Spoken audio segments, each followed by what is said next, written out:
Last night's game came down to the 12th inning, and Cody Allen pitching in his 5th consecutive game for the Indians. Watched Jamer Candelario win it for Detroit, a walk-off 2-run homer with 2 out in the 12th. And the Tigers come back to even this series at a game apiece. So this afternoon, it's the rubber match here in the Motor City. Hi again, everyone. Matt Underwood alongside Rick Manning. We kind of feel like we might see Dracula, Frankenstein, and the Wolfman come rolling in here at Comerica Park. But, you know, you look at the Indians right now, obviously a tough loss last night, but you have Corey Kluber going today, and Kluber has a chance to match Max Scherzer as the only 10-game winners in the major leagues. Well, it's always a good day when Corey Kluber is on the mound. He has been on one of the Kluber rolls that he can get on.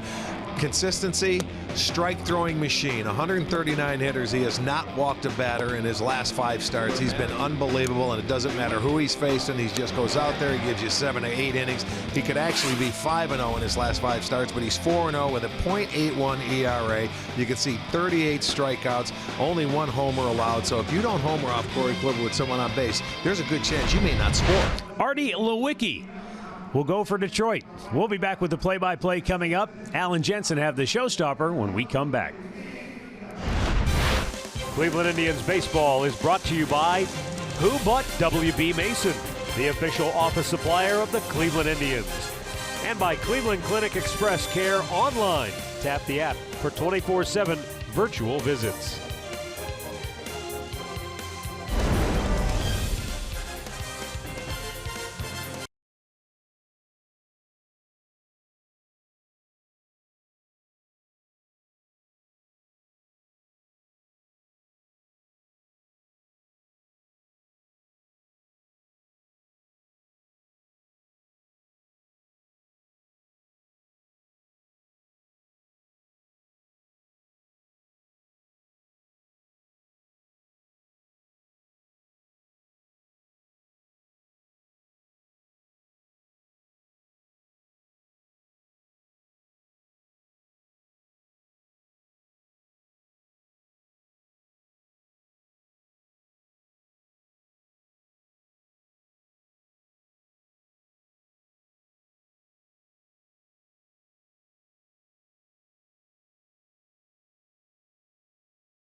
to wrap up this weekend series.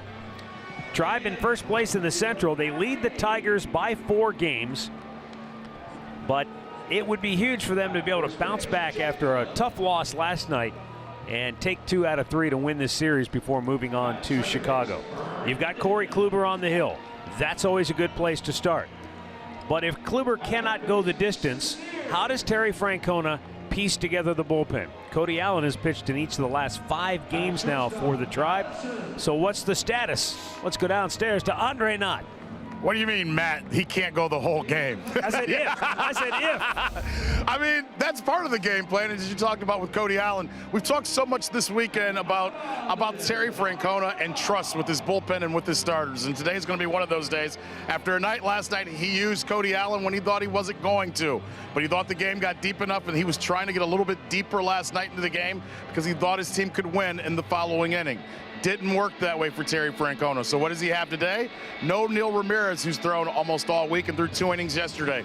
Cody Allen is down as well. So he will piece it together and just hope that you can get your starter as deep into the game as you possibly can.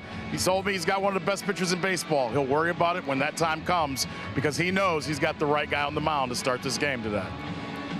You know, Andre, for the record, this is kind of hard to believe. The only complete game that Corey Kluber has this year was on opening day, and it was 8 innings because they were on the road, and it was a 2-1 loss. He has not gone 9 yet this year. That doesn't mean he hasn't given you everything he has every time out, but just kind of an interesting note because I thought in the back of my head, I thought, oh, he's got to have a couple complete games, right? I thought the same thing, and I looked at that same number, but I think that tells you, as we've talked about trust, Corey is okay with saying, hey, I'm out, I'm done, and I'm giving you all that I have. But he knows the situation, and he's talked a lot this season about pitching to the scoreboard and pitching into the situation. He knows the situation that this bullpen is in. There's no pressure on him, but he understands what's needed of him today. Well, in his one start against Detroit, he went 8 innings and allowed 2 hits and no runs and 13 strikeouts. So yeah, they would settle for that again, obviously. The only thing I guess you would be cautious about today is that he did go 112 pitches his last time out against Milwaukee. It all comes down to efficiency. How quickly can he get in and out of innings? Then don't worry about the strikeouts. You will look at 3 pitches or less. Yeah. Let's check out today's starting pitcher for Detroit, Artie Lewicki. He is the Northern Ohio Hyundai starting pitcher. And now the only time he faced the Indians earlier was May 16th. It was in Cleveland. He went 4 innings, gave up 3 hits, 1 walk, and 4 strikeouts. So that was out of the bullpen role, but he's making his start here. He's made starts in Toledo. He's been out of the bullpen. Only his 2nd start this year, so we'll see what he has to offer. The Indians starting lineup for Terry Francona is brought to you by Progressive Insurance. It'll be Greg Allen moving into the leadoff spot. That's because Frankie Lindor goes down into the cleanup position. Why? No Edwin. Edwin Encarnacion out of the lineup once again for the Indians. Michael Brantley again DHing. You got Lonnie Chisenhall down there in the 6th spot today. Melky Cabrera is in left field again. Roberto Perez will catch. And Eric Gonzalez gets the start at second base, batting 9th. Jason Kipnis came out of the game last night, and Andre reporting had a little bit of stiffness, maybe in his upper back and the neck area. All right, and the defense for Detroit will be Jones in left, Martin in center, Castellanos over in right. On the infield, Candelario at 3rd, Iglesias at short, Goodrum at 2nd, Cabrera at 1st, and Hicks doing the catching. Adrian Johnson has the balls and strikes today. Trip Gibson at 1st, Chad Whitson at 2nd, the crew chief Brian Gorman down at 3rd. It hasn't really rained today, but for about the last hour, we had a lot of fog and misting. And so folks are kind of bundled up. They've got the rain gear out. They had a nice ceremony before the game honoring Torrey Hunter and his contributions to the Tigers organization. He was only here briefly, but this is part of the Negro League weekend. He was honored with the Willie Horton Award, which was a very classy and a nice touch. But unfortunately, the weather has not been of celebratory nature. Yeah, it didn't cooperate. We're underway as Greg Allen looks at a pitch up high, ball 1. Greg Allen in his last 11 games has batted .286 and has scored 8 runs during that time. And I would have to guess all 11 of those games were out of the 9th spot. That's primarily where he has hit. 65 degrees, the official game time temperature. Allen looks at a strike, and Artie Lewicki gets ahead 1-2.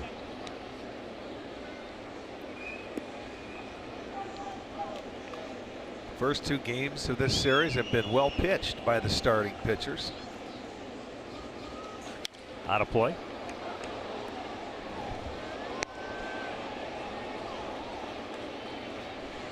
You had the Bauer-Fulmer matchup in game 1. Then Clevenger and Fires went yesterday, both well pitched. Yeah, offense at a premium for sure. Swing and a miss, chased one in the dirt. He's saying he got a piece of it, but Adrian Johnson saying no, no, no. It's a strikeout.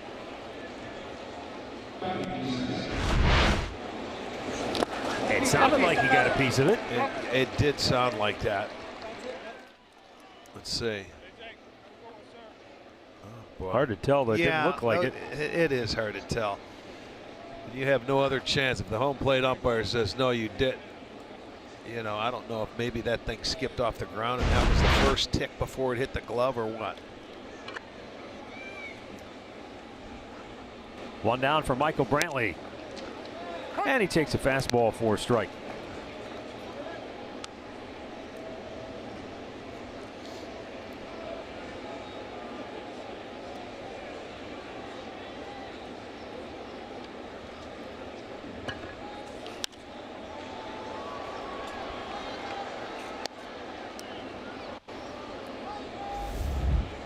Brantley is 5th in the American League in batting average, and he has the 4th best average in the AL against right-handed pitching. He's batted .342 against right-handers. Ground ball trying to find the hole, backhanded there by Nico Goodrum, who gets up, and he's able to throw out Brantley. 2 down.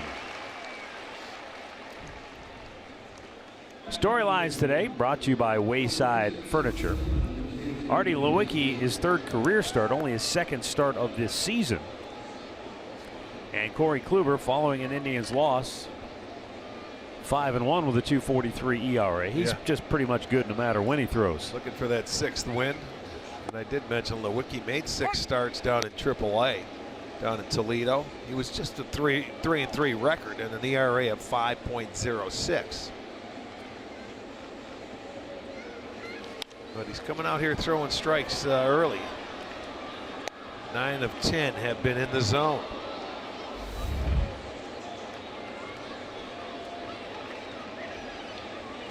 Jose Ramirez just 1 for 7 in the series, and prior to this series he has really tortured the Tigers, but they've had his number so far. Well, when you can control Ramirez and you can control Lindor, the on-deck hitter, you got a really good chance. And they didn't walk anybody until later in that ball game.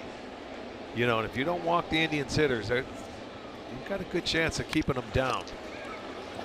You hold Lindor and Ramirez to now a combined 1 for 17, and yeah, you got a pretty good chance. Yes. 1, 2, 3. Go the Indians. Kluber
You know, he's been on a roll. He's 9-2. His ERA is under 2.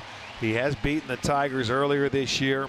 You know, 8 innings, 2 hits, no runs, 13 punch-outs. So he's 9-7 in his career against the Tigers. Ron Gardenhire's starting lineup for Detroit features Leonis Martin in the leadoff spot. Nick Castellanos bats second, then Miguel Cabrera. Jamer Candelario, yesterday's hero for Detroit, then Victor Martinez and Nico Goodrum. John Hicks, the catcher, Jose Iglesias and Jacoby Jones batting ninth. Second time in the series, the Tigers will feature 3 switch hitters in the 4, 5, and 6 spots in the order. Leonis Martin, 3 for 9 in the series. And Corey Kluber's first pitch in there for a strike.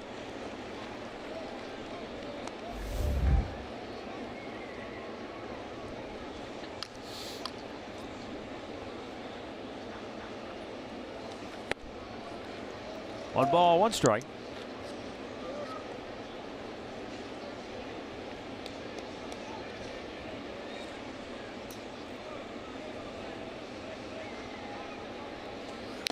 Tied him up. 1-2. 5th start of the year against an AL Central foe for Kluber. Unbeaten so far.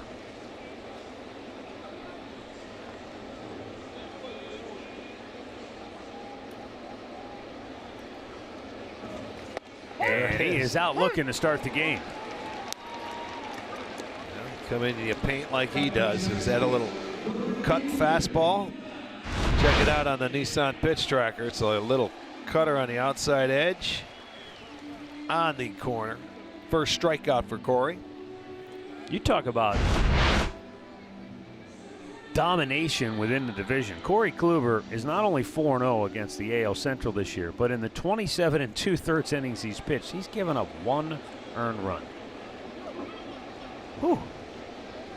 You know you've got your work cut out for you when you're on the other side of that. No question. Nick Castellanos has hit in 5 straight games for Detroit.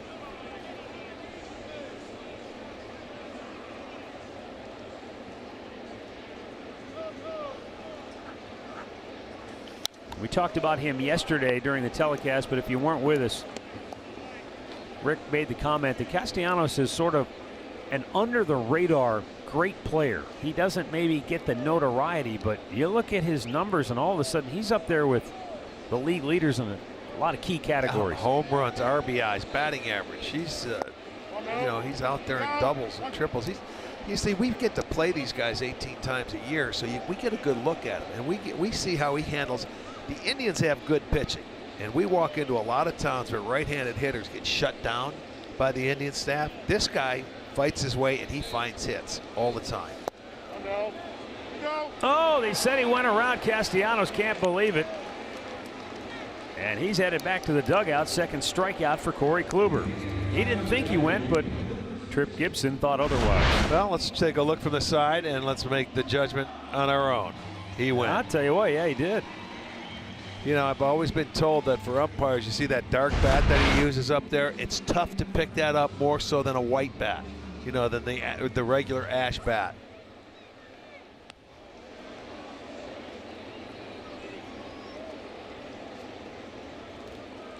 Two down. Here's Miguel Cabrera.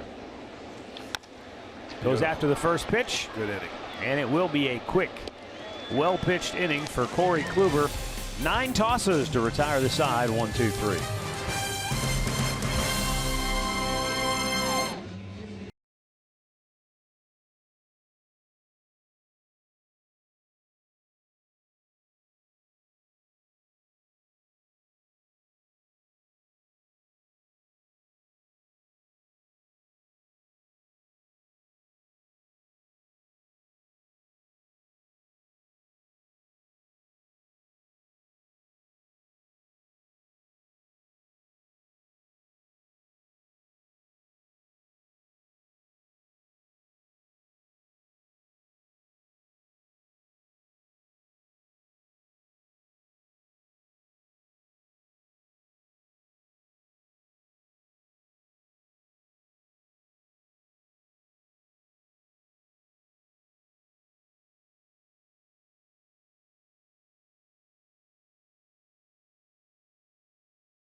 Six hitters due up for Cleveland. Francisco Lindor will lead it off.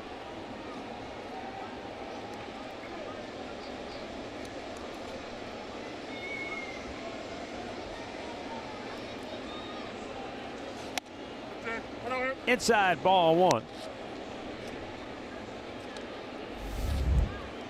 Lewicki, so far in that first inning, he tried to come inside on every left-handed hitter, and that's where he starts Francisco off with a pitch in off the plate, trying to make a conscious effort to come in.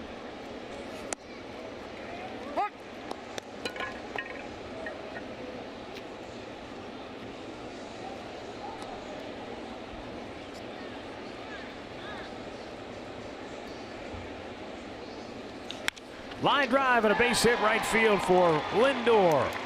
Snapping an 0 for 20 slump at the plate. Let's go down to Andre. Well, you talked about in the open why you had him batting, why he was batting cleanup in Lindor. But Tito said the one thing was they just wanted him to relax. He says he figured putting him in the cleanup spot, he'll forget about that 0 for 20 start. So he told me before the game, he goes, heck, I haven't hit in the 1 hole. Why can't I hit in the 4 hole at this point in time?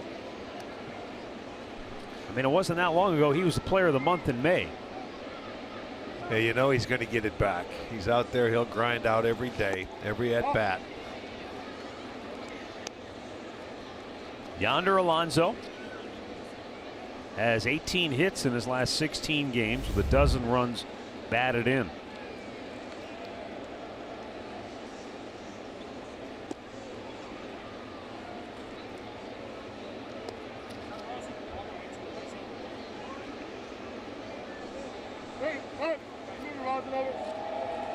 Time called because Yonder Alonso felt the rosin bag was in his eye line sight line. I'll kick it to the back of the mound.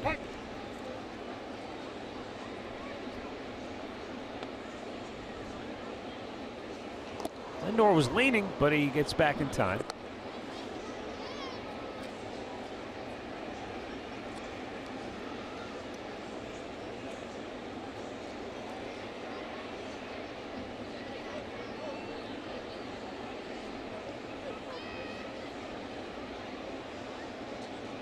He's off. Pitch is up high. Good one to throw on, but the throw goes into center field. Lindor's up. He's headed to third. No throw.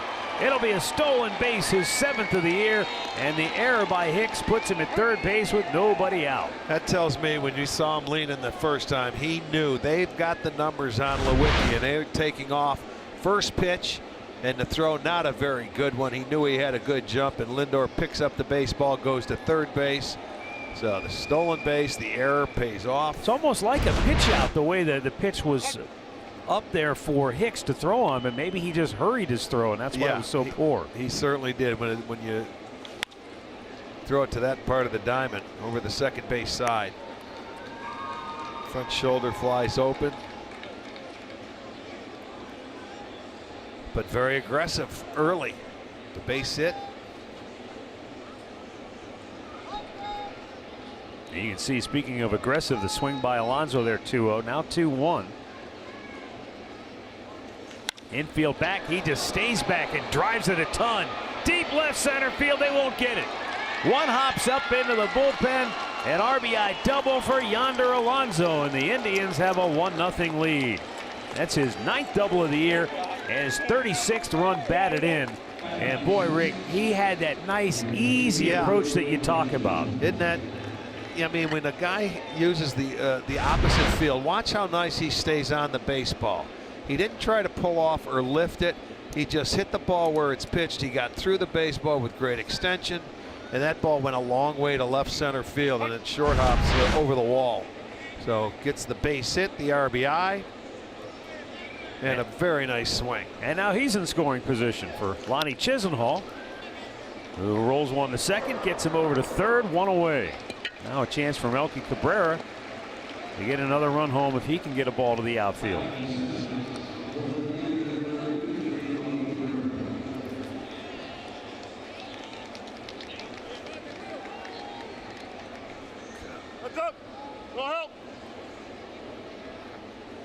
Cabrera 1 for 5 yesterday. He's hit in 18. I'm sorry, he's hit in 8 of the 13 games that he has started for the Indians. Tigers bring the infield in, not all the way in. Oh, Man, was he out in front of that? I'll tell you what. What's that say? That was a 91-mile-an-hour fastball that he almost pulled over the roof. You rarely see it. I mean, watch this, how quickly he turns on it. That ball was in off the plate.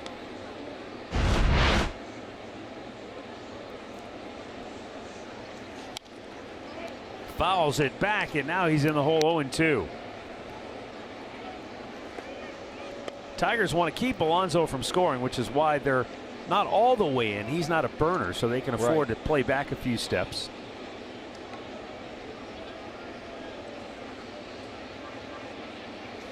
And Cabrera promptly lines it into center field. It's going to be caught by Martin. Alonso tags. The throw nowhere near in time, and it's 2-0 Cleveland.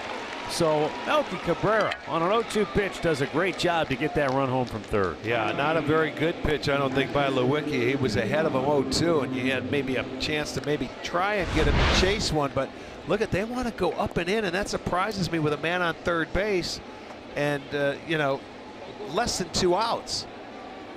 But if you get it, you better miss in off the plate. He doesn't. Cabrera gets the RBI on the sacrifice fly. So a couple of hits lead to 2 runs for Cleveland. And with 2 down, Roberto Perez is the batter. So that gives Melky Cabrera, Rick, 6 RBIs now in his last 6 games. Yeah, well, just Redbird just told me he's 6 for 6 in that situation, man, on third and less than 2 outs. Yeah, he's not tearing it up, but he's a veteran. He knows how to do the little things, Get right? that runner in when you have to. That's fundamental baseball. You got him on second base, get him over, get him in. Bingo. Especially when you have the guy on the mound that the Indians have today.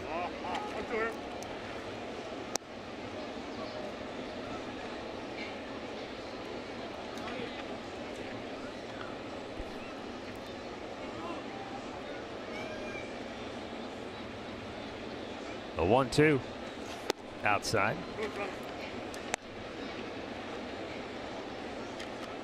Oh.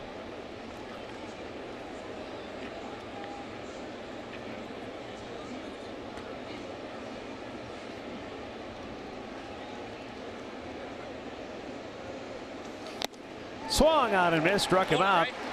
Ends the inning. But Francisco Lindor starts it with a base hit, steals second. Comes home on the base hit by Alonso. 2-0 Cleveland.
center, Chisenhall over and right. On the infield, Ramirez at third, Lindor at short. Gonzalez the start at second today. Alonso at first, and Perez doing the catching. Jeimer Candelario, the hero last night for Detroit. It's his only hit in the series. He's 1 for 10. But timing is everything, as they say. Yeah, well, I'll tell you what, they've been able to throw the fastball by him upstairs in the first 2 games for the most part, up until that one that he connected on.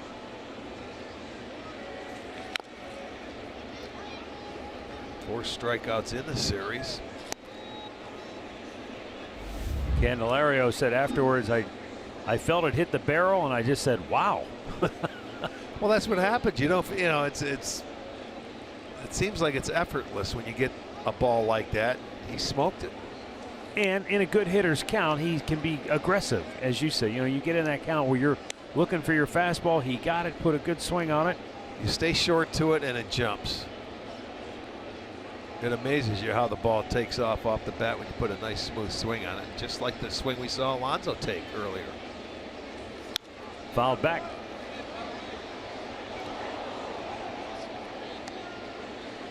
Just curious to see how this young Tigers offense is going to approach Kluber, because they know he throws a lot of strikes. They know he hasn't walked anybody in a number of games. So I would assume that they would be swinging, and hopefully they can put a few in play early for easy outs for Corey.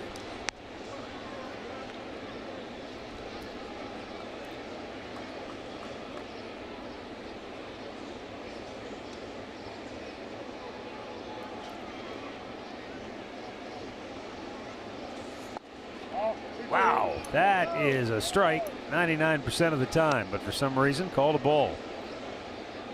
Full count. Take a look at it. He's sitting on the inside corner and right down the middle of the plate. Look at the movement on that pitch. That he missed it. He just flat out missed it. Broke his bat. Eric Gonzalez runs it down, 1 away.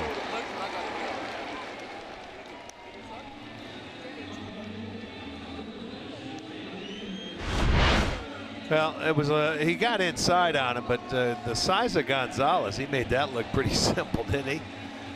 He's got very good range when you get a chance, and we had a chance to see him play not only second base but third base as well.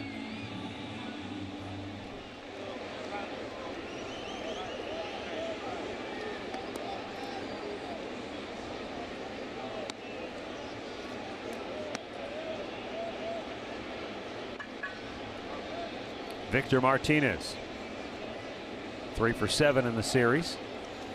Had a couple of hits last night before he was removed for a pinch hitter.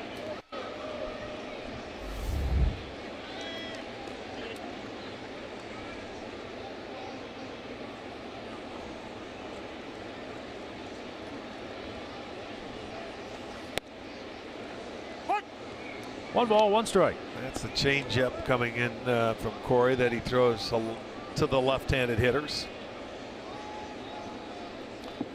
There's the defensive shift. Ramirez all the way at shortstop. Oh, let him use that part of the park all day. Greg Allen is over, calling off Melky Cabrera, and there are 2 down. Here's how Corey Kluber has used his pitches so far this year. Yeah, that fastball, and he has the cut fastball. He has a 2-seam fastball and also the 4-seamer. Curveball 22% of the time, and the changeup 6%, and that's basically to the left-handed hitters. But with those 4 pitches, or how many you want to call them that he throws, the command on those pitches are all outstanding. He can control every one of them.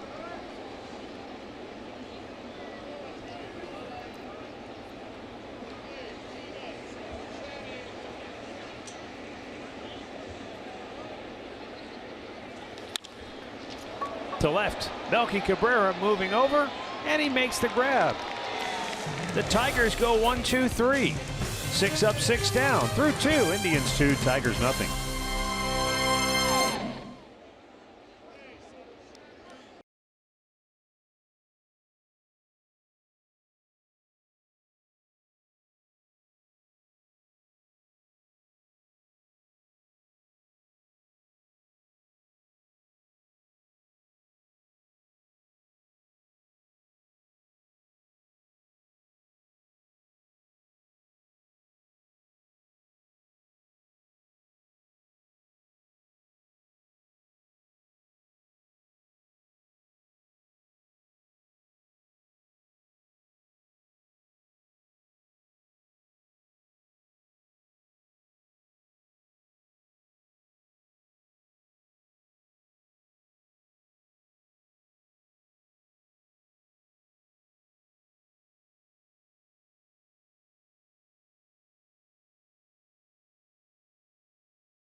few of them over the weekend. Yes, sir.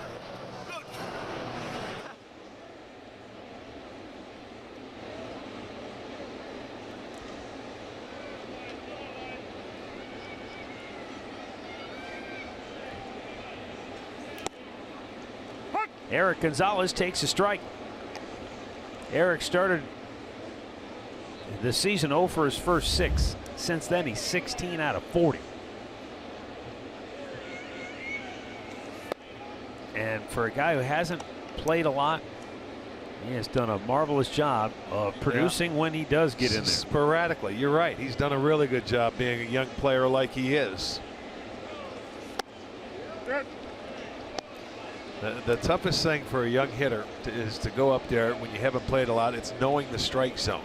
You know, on those couple inches off the plate, in or out, when you don't get 4 at-bats a day.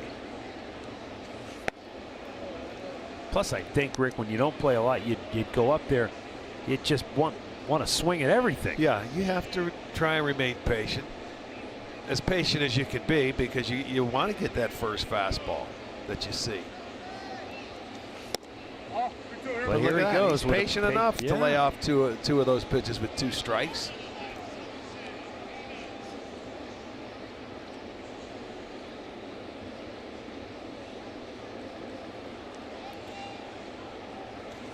Swung on and missed. He gets the strikeout. 3rd K for Lewicki.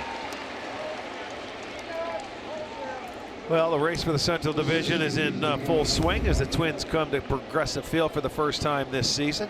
You can grab a $15 district ticket. That is presented by Sports Time Ohio, or a $15 KeyBank Kids ticket. They're online only, so come on out to the ballpark, enjoy a game. Just go to Indians.com for your tickets today.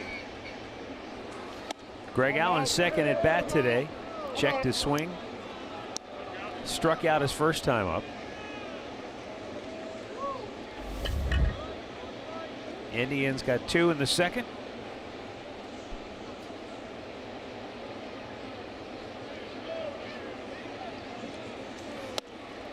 Showing bunt, pulling it back, and now he's in a pretty good spot here, 2-0.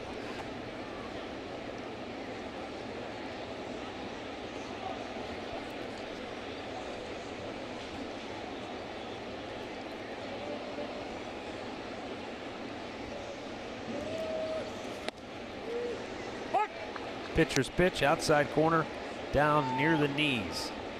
2-1.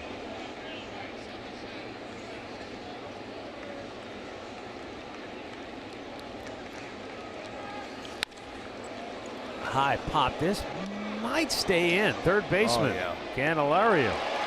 2 down.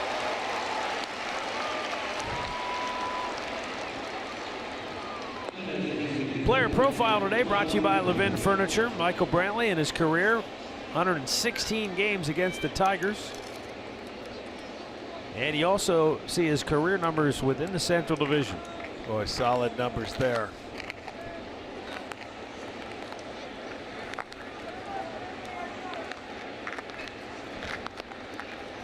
Grounded out his first time up. 2nd straight game in which he has served as the DH.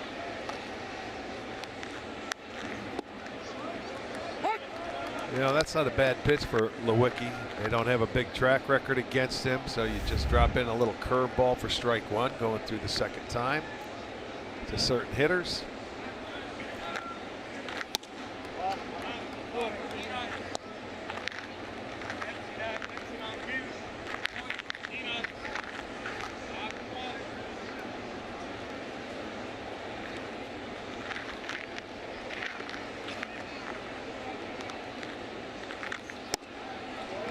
Time he comes back with a slow hook, and it's in for a strike. Once again, 1-2.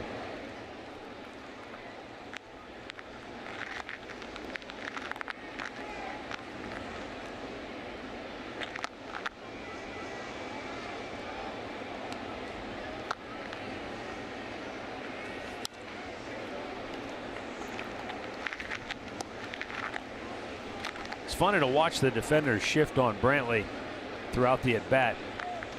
If the count tips in his favor, they play him to pull. Right. The minute it goes the other way, they play him to hit it all over the field. That's true. Pitch by pitch. Turns on it and sends it sky high to first. Foul ground. 1-2-3. Middle of the third, 2-0 Cleveland.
Offers exclusive content and much more.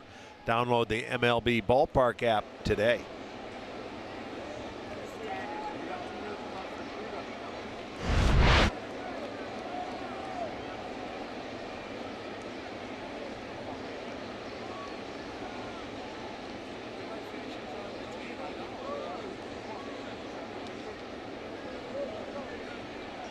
John Hicks, the Tigers catcher, will lead off here in the bottom of the third.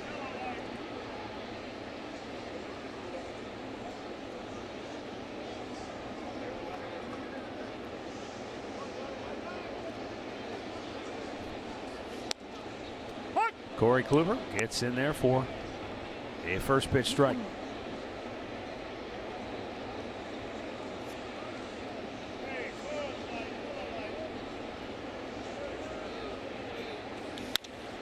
Shoots it through the hole on the right side, and the Tigers have their first hit.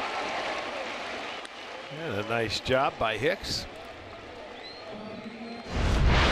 Stat of the game brought to you by Buick. Corey Kluber trying to move into a tie with Max Scherzer for the most wins in the majors. How about that? There's a few Tigers on that board. Verlander, Porcello, former Tigers. Of course, Scherzer. Kluber looking for number 10 today. A couple of lefties on the bottom, Happ and Snell.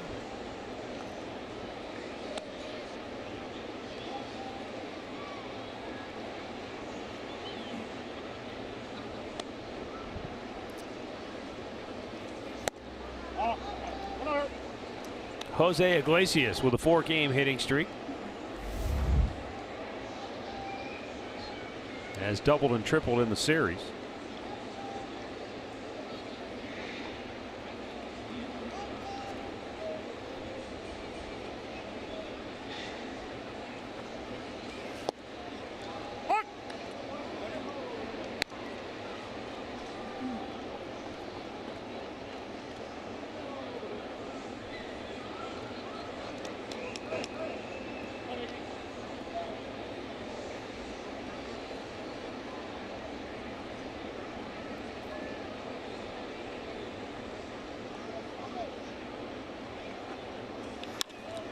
Pops him straight up center field. Greg Allen really racing in and makes the catch. See how deep you play out there as an outfielder and how much ground you have to cover to come in if they don't hit the ball well. There's the injury report brought to you by the attorneys at Elk & Elk. How about Tanaka? Not one, but both hamstrings. That's hard to do, isn't it? And again, Strasburg going on the DL. I think it's about his 6th turn on the DL. Hate to say it, but it does seem like an annual occurrence, doesn't it? Oh, it is. He had the MRI taken and no structural damage, and they're just going to give it some rest. Jacoby Jones.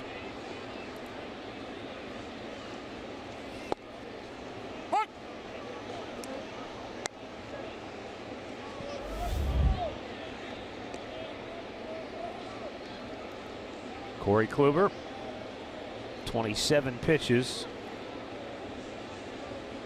and a boatload of strikes already.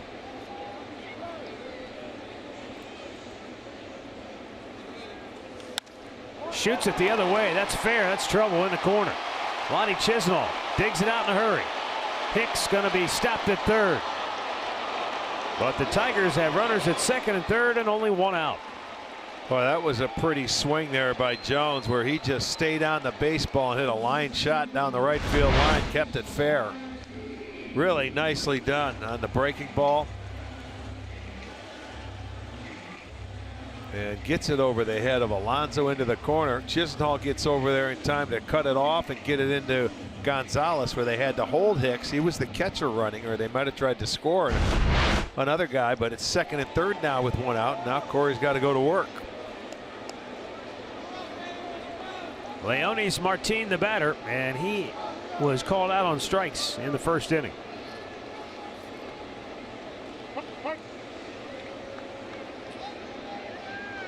Yeah, swung the bat well, though, so far this year for Detroit.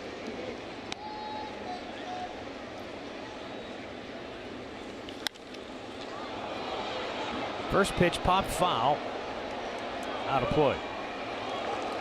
Well, you see how those guys, when you get runners in scoring position, how you want to be aggressive off Kluber.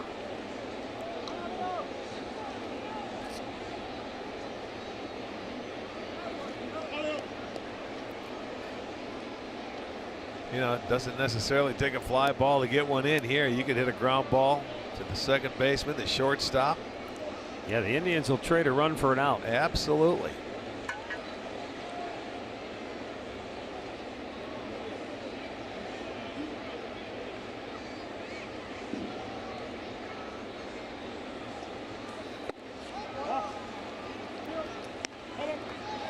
So if you're Kluber here, is that your mindset? Just try to get the out, or do you go for the strikeout to try to keep him off the board completely? Not yet. Not until you get to 2 strikes right now. He's just going to try and make a good pitch and see if he's going to be aggressive. If you can get ahead of him. I'd like to get a ground ball out here if you could. Boy, he just reared back and blew it by him. And it's 1-2. That only registered 89, but boy, it looked like it just got on top of him in a hurry.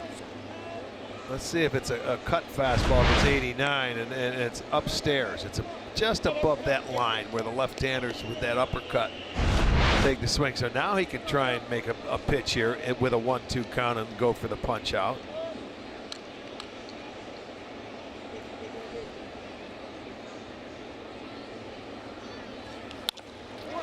Gets the ground ball. Gonzalez looked home, but Roberto Perez pointed him to first. Yeah. Get the out. No, that's all right. You get the out. He'll take that. A ground ball out. They get on the board because of the double. You know, there's no way you're going. They're going on contact here with the infield back, and that's a catcher running. No, just get the out. They're on the board. 2-1 game.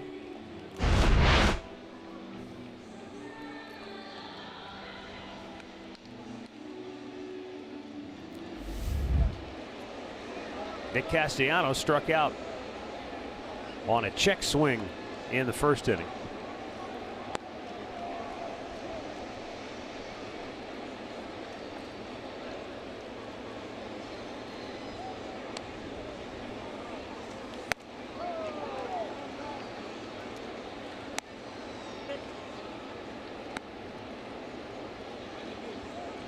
Well, there you go. Another stat you can put to his name that's very good, with 2 outs and runners in scoring position. .344 average. Toughest hit to get in baseball.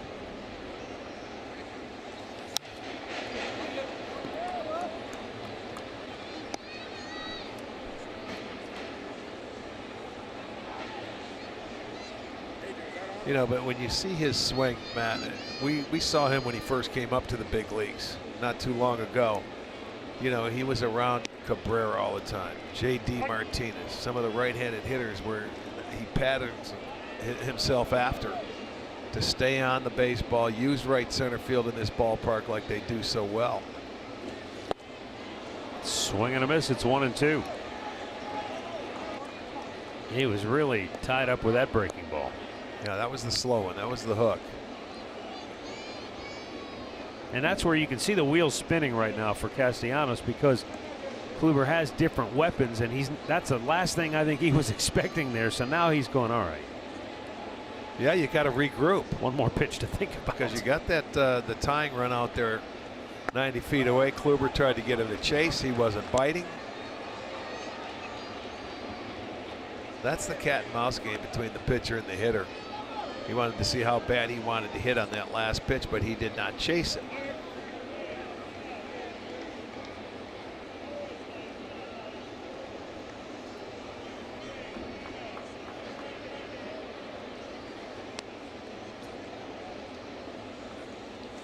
Yeah, and he got him looking at a fastball. Boy, you talk about the cat and mouse game, and he got caught with his nose right as the trap came down hard on it.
And it will be Jose Ramirez, Francisco Lindor, Yonder Alonso due up.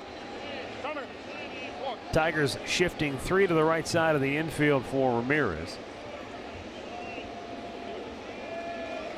who grounded out to second base in the first inning and has been held to just 1 hit in the series.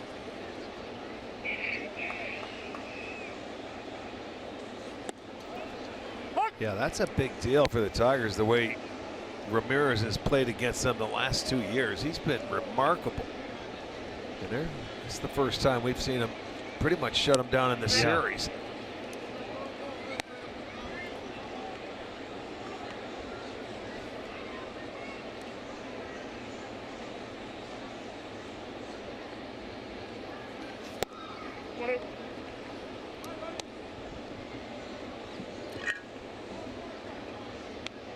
Yeah, he was 10 for 25 against the Tigers on the year coming into this series.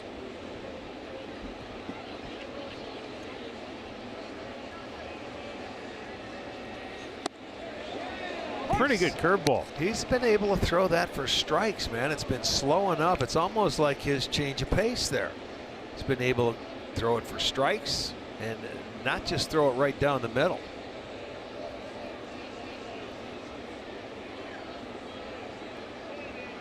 As I mentioned, he's only pitched one time against the Indians, and that was the 16th of May earlier this year.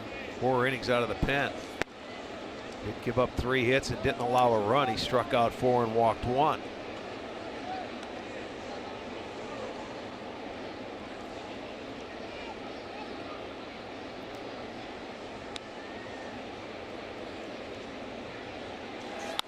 Out in front, pulls it foul.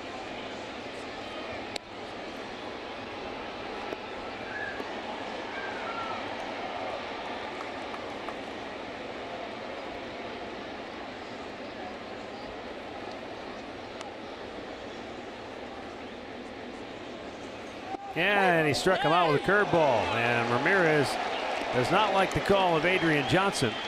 It did appear to be off the plate, but that'll be 4 Ks now for Lewicki. And all 3 of his strikes were on the curveball. There you go. Yeah, that's off the plate, no question. And you can see Ramirez bent backwards. That strike zone's been a little, it's been a pitcher's strike zone today.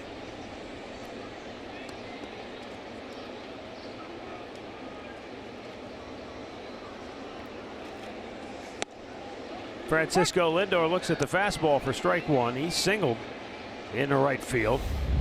Produced the game's first run when he stole a base, went to third on a throwing error.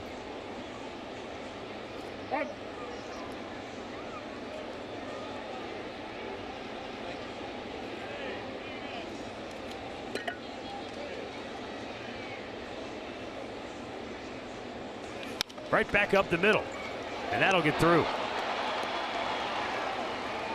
Well, here he comes. Well, Francisco Lindor and Nick Castellanos have had some fun so far in this series. Castellanos beat him for a hit back in Cleveland. And then here last night, Lindor went up the ladder and stole one.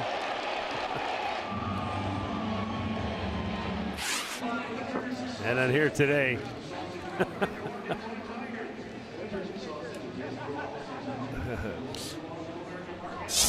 Well, already now, the 24th multi-hit game for Lindor in his first 2 at-bats, so he comes right back. That's his 15th 2-hit game of the year. Well, based on the way he took off his first time when he reached first base, let's see what happens here. Not running, and pitches up high, ball 1 to Alonso. It's almost like they knew something before it even happened, as he was leaning out and leaning towards second base and took off on the first pitch. He stole a base. It was thrown into center field on the error by Hicks. He's going, nope, now he stops. Took a big first step and a half and then stopped. Well, and that's when base stealers, they do that. They just don't feel comfortable, like they got a good jump. And he's about 1-4 to home plate, which is slower than average. So when given the opportunity, if you feel comfortable, go right ahead.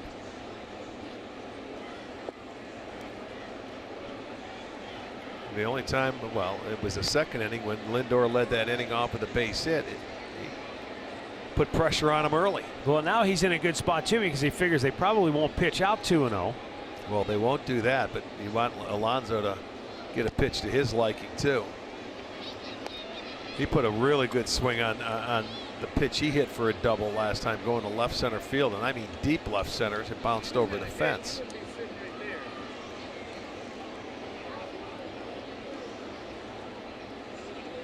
Lindor is running.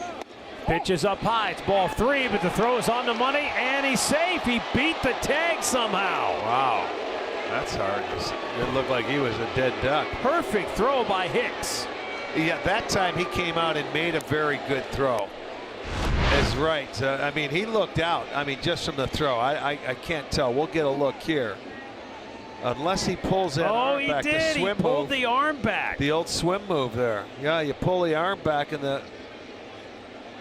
Wow. That's a heck of a slide by Lindor. Say he's coming over here saying, are we challenging or not? And I mean, let's go. You've got a certain amount of time. No, they're not going to waste it on that thing. He pulled the hand back, as we've seen him do. Hicks couldn't have done anything more. No, he made a great throw. The throw beats him. And you see, when you're down there in your tag, and you've got to make the play, and he pulled the left hand back. So gets his second stolen base. And that's ball 4. So now 2 on, 1 out. And Lonnie Chisenhall, the batter.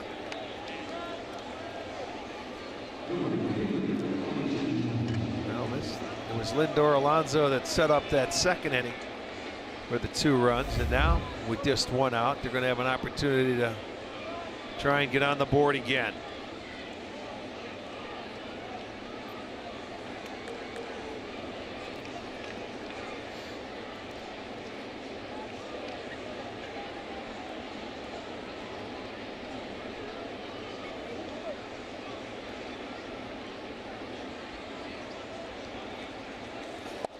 And that's low, ball 1. All of a sudden, Lewicki's having a tough time throwing strikes now.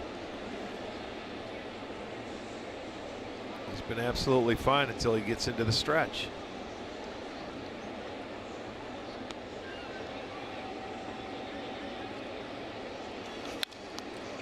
After missing with 5 straight, goes to the fastball.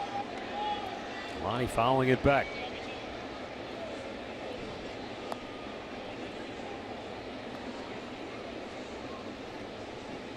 Outfielders play Chisenhall to pull, especially in center and in right.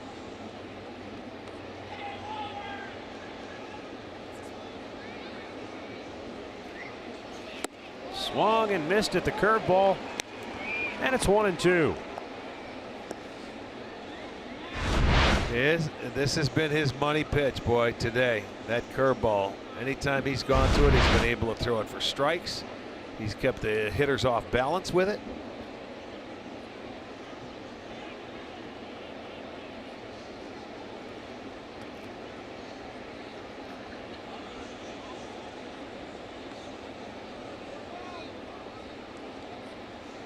For some reason, Lewicki can't get on the same page with John Hicks. Yeah.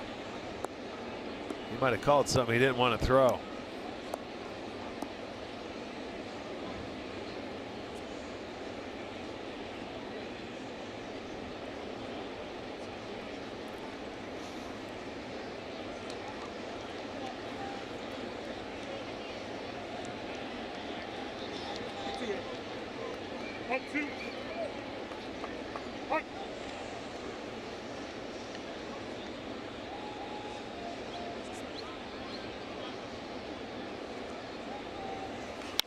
Lonnie punches one, center field dropping. It's going to get down. Lindor stops at third. The bases are loaded with nobody out, with 1 out, excuse me. Boy, Lindor turned around and was trying to get a read on that ball, but he had to hesitate just to be sure. Well, you have to know before that pitch is made where that outfield is going to be. He got jammed with this pitch, and let's see his. He stopped and hesitated and then peeked. Now, he didn't know where they were prior to that base hit. That's something you have to know before the pitch is even made, where how deep they're playing and where they are playing, and he might have been able to score. Well, let's see if Melky Cabrera can bring him home, get that run back for the Indians. Sac fly, his first time up in the second inning. He lines one to center field. Lindor tags. Martin makes the catch. Lindor will score. 3-1 Indians. So 2 at bats, 2 sac flies for Melky Cabrera. Both of them to center field.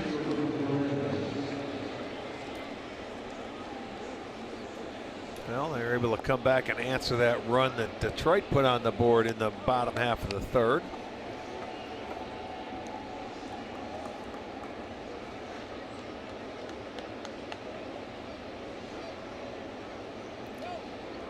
Now Roberto Perez struck out his only time up in the second.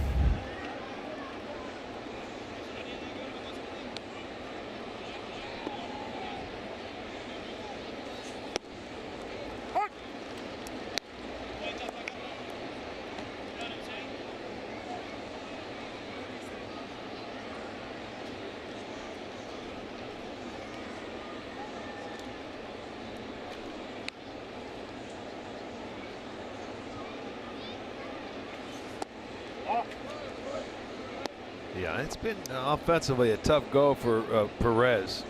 76 at bats this year, 33 punch outs. He's not giving himself many opportunities to put it in play, and they could use a nice hit here. Outside, 2-1.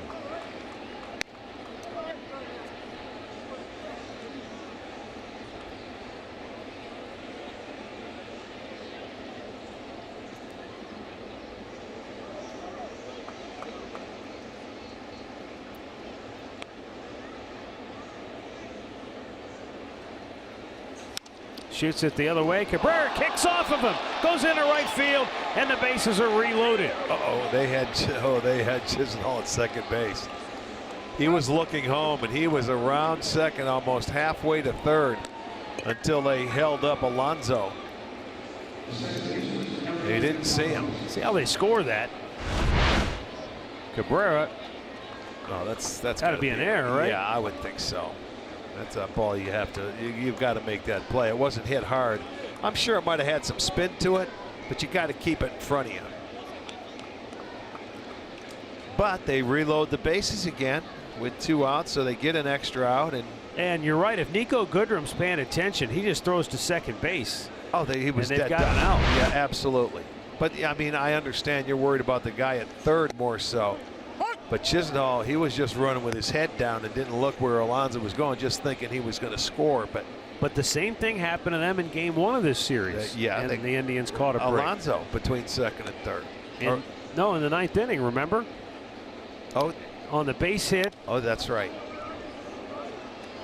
By Alonso. It was Alonso, but he had the base hit, and Ramirez was coming around. Ramirez went too far around third, and they really didn't see it till it was too late.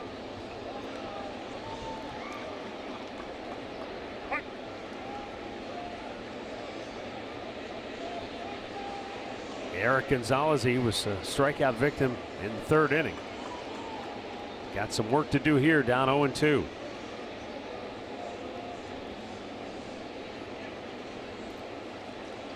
Again, they can't get on the same page.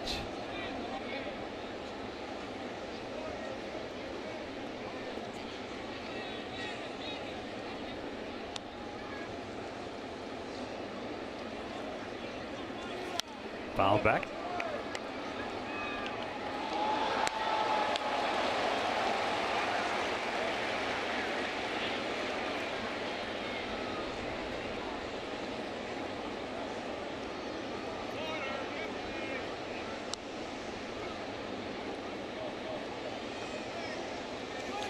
Shoots it towards second base. Goodrum flips it to first, and that will end the inning. So the Indians leave them loaded, but they get the run back. They lead it 3-1, middle of the 4th.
by sharing a photo or video with hashtag HatsOffForHeroes. For each post, T-Mobile will donate $1 to support veterans. 3-1 Cleveland, bottom of the fourth. 3, 4, 5 hitters due up for the Tigers. Miguel Cabrera, Jeimer Candelario, and Victor Martinez. Let's go to the bottom of the fourth, and here's Corey Kluber. He's only given up the 2 hits that came in the third. Tigers picked up a run.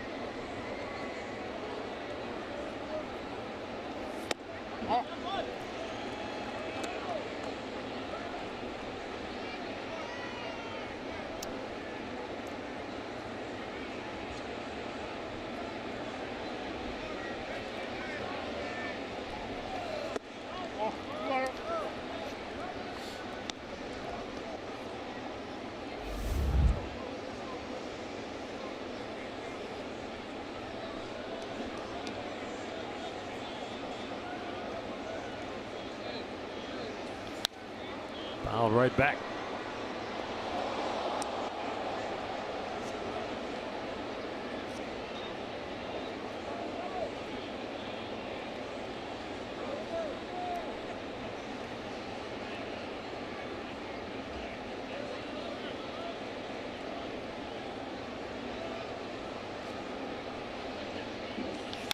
Grounds it to short.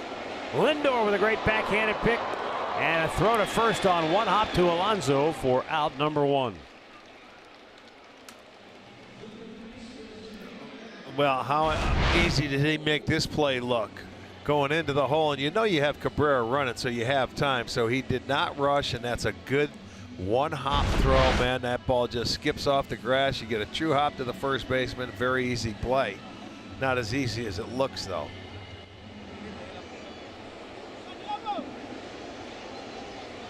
Now Candelario popped up on the infield in the second inning. Actually, what he did was he broke his bat. Sent a little shallow pop to right field. And Eric Gonzalez was able to run it down.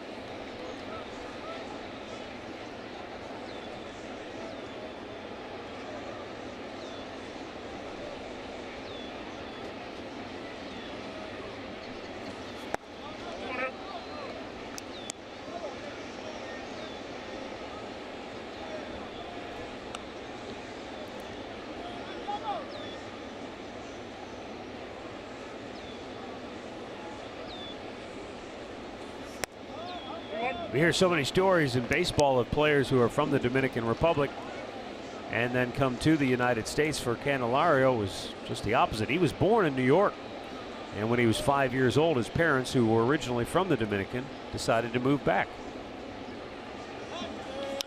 Fly ball left field, shallow, near the line, fair.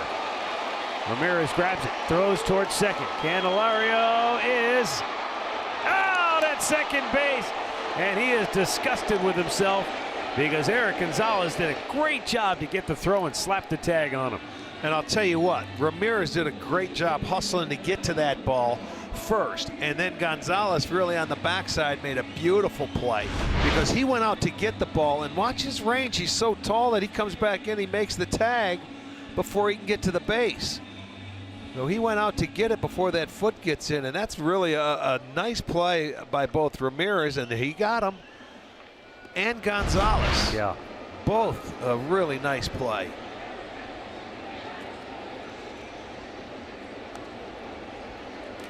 So two down for Victor Martinez.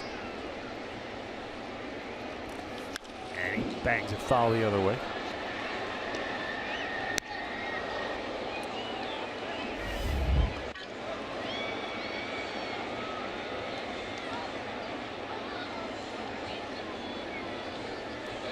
You know, I don't blame Candelario there for going because he was running out of the batter's box, but it was just good hustle by Ramirez to break back and get it. And he thought he could get to second base, and it was a good throw, and it was a better play by Gonzalez to get it. So all the way around, that was a nice play.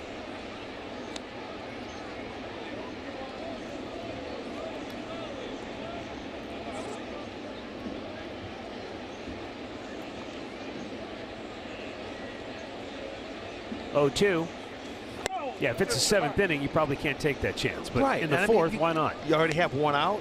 You got Martinez on, and if you're hustling all the way, really, you got to make a good throw. And it was a well-executed play. I have no problem with that. That's hustle play right there.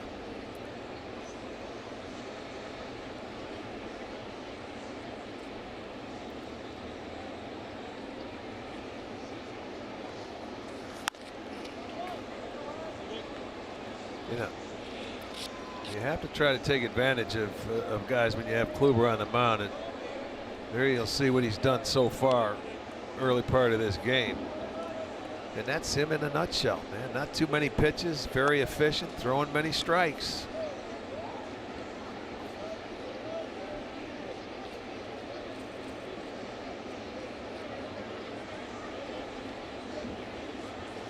Got him looking. And he knew it. Took the fastball. 4th strikeout of the afternoon, and some splendid defense by the Tribe here in the 4th.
The perfect getaway vehicle.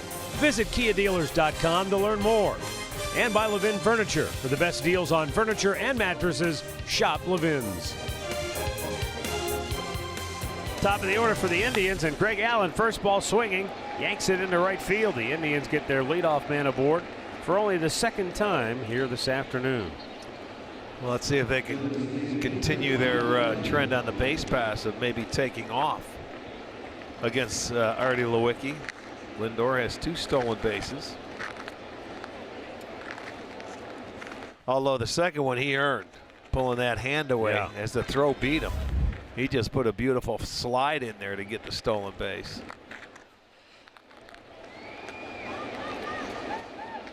He's off. Pitch is inside. The throw gets in there safely. They've got it. They've got his number. You can tell that they're going to take advantage of it anytime they can and keep the pressure on that defense and on Lewicki. And I mean, I saw something go flying out. I thought it was the ball. It may be it might have been his little thumb donut he has from hitting. He did get the hand in, and that's exactly what it was. This guy's made 2 good throws. He can't believe it. And it's not your fault, Mr. Hicks. Sorry, they steal it off the pitcher. And now with that runner in scoring position, Lewicki and Hicks have to try and get on the same page.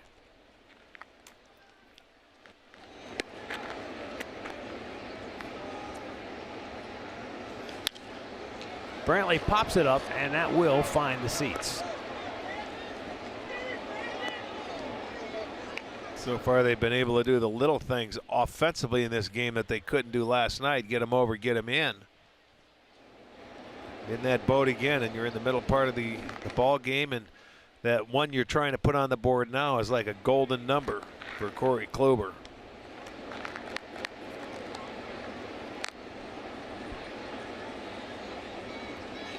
Brantley sends it to center field. Back goes Martin. Allen will tag. He'll head to third. Martin's got a good arm, throws on the money, and Allen is out. He came off the bag, I believe. And I still think they got him even before that. That was really a good throw by Martin in center field. And I thought it was going to be deep enough, but he got rid of it quickly. Let's see if he gets the foot in before the tag and then overslides the base here. Good one-hop throw. Gets the foot there and then comes off. Absolutely right, Matty. There you go. Came off the base. That's where you want to go directly into it and not come in on an angle that makes you slide over the base. If you can go directly into it. So that's a double play.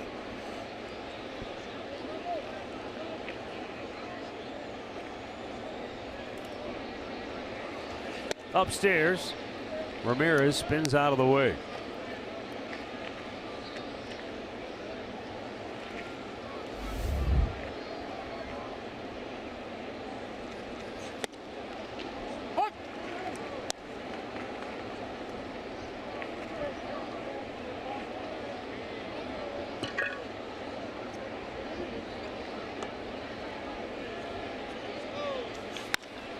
High fly ball, deep right center field. Castellanos back, looking up. It is off the wall, and Ramirez keeps rolling.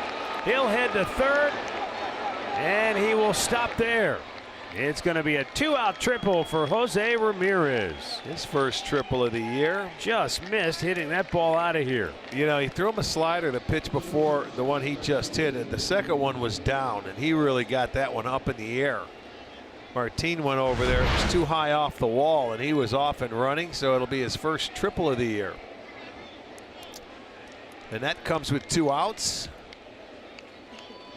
You see how you have to back out or back up over there. One guy go to the wall. Castellanos should have probably been a little deeper. Well, let's see if Lindor can keep his perfect day intact. He's 2 for 2, has scored 2 runs. Base hit here would add to the Indians' lead. Boy, that double play looms large now.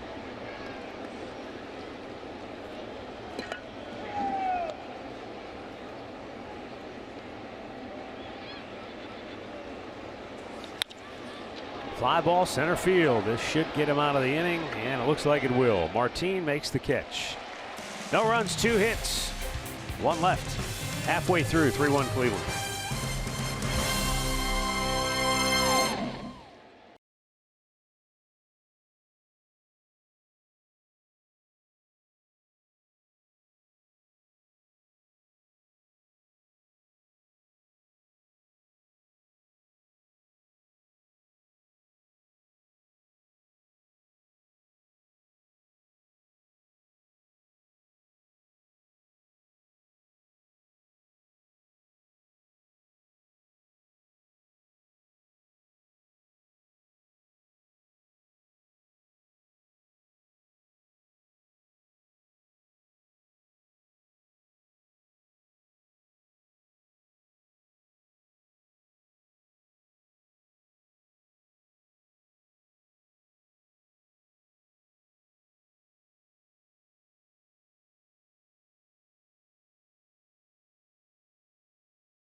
Corey Kluber with 4 strikeouts this afternoon has reached 1,300 now in his career. He's got Nico Goodrum, John Hicks, and Jose Iglesias due up in the bottom of the 5th, and the Indians lead it 3-1. Foul out of play. Send along a congratulations. Happy 65th wedding anniversary to Ted and Mally Doogie. And also a happy birthday to Francis Costello, who's turning 82 today. And the 0-1 knocks it back a little bit.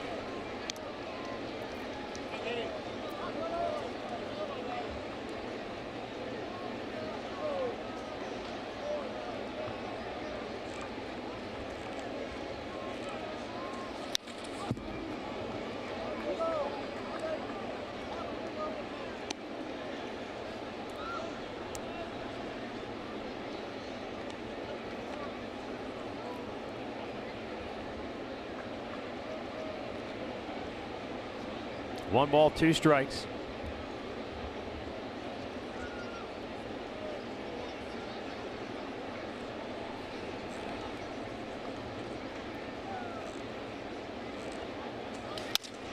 Broke his bat, and he'll need a new piece of lumber.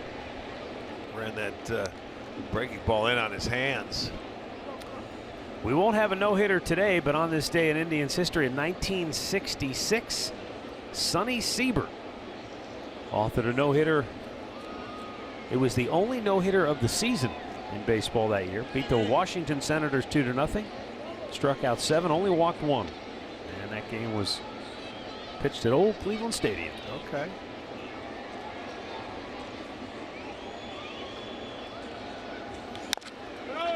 Alonso takes it himself.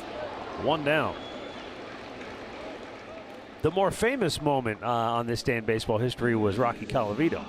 4 homers. This is the 4-homer game in Baltimore. Yeah.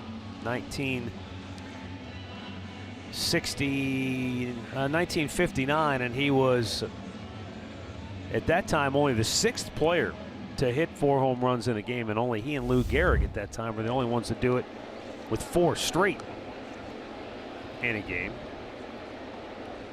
18 players in all have now done it, including J.D. Martinez and Scooter Gennett, who did it last year.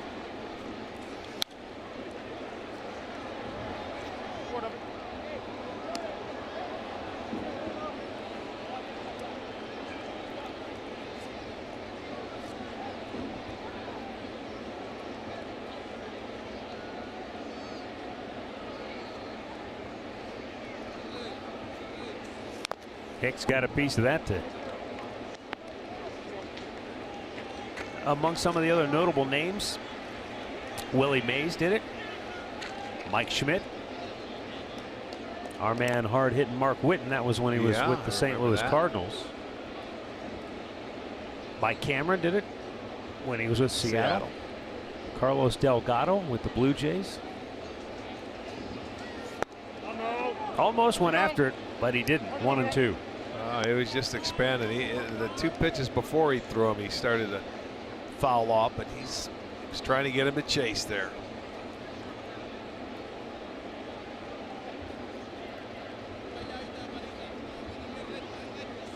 Yeah, and that time he's out looking. Okay, you want to look for that breaking ball? Take the fastball away. Rick, that's at least 3 by my count today where he's had hitters looking for the off-speed pitch, and they've just looked at a fastball. They can't react. Yeah, and that one comes back over the outside corner. Great clip of the game from yesterday. Mike Clevenger, 6 2/3, 2 runs, 4 hits, walked 3, struck out 5. It's a well-pitched game on both sides, and it came down to a battle of the bullpens in which the Tigers eventually prevailed in 12 innings. Clevenger retired 17 in a row at one point. Fly ball deep left. Back goes Melky Cabrera. Makes the catch. And the Tigers are retired in order. Through 5, it's the Indians 3, the Tigers 1.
Today's Tribe Rewards code is McAllister. Visit Indians.com for some complete details. Cleveland Clinic call to the bullpen has been made for Drew Verhagen. Artie Lewicki went 5 innings, 3 runs on 6 hits, walked 1, struck out 4. Verhagen making his 11th appearance of the year. Hasn't had much success. 9 walks in 13 2/3 innings. No question.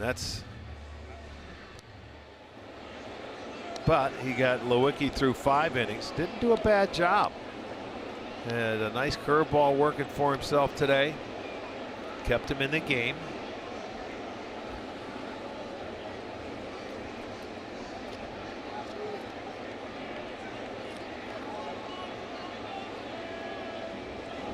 Verhagen had been in the minor leagues. He was the Tigers' minor league pitcher of the month in May. He was 2-0 with a 1.32 ERA, 41 strikeouts in his 6 starts with the Mud Hens.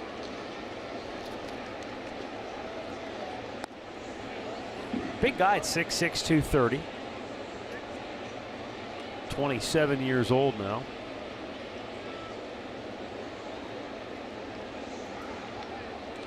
Last year bounced back and forth between AAA and the big leagues. Yonder Alonso got the Indians on the board in the 2nd inning with the RBI double and walked in the 4th.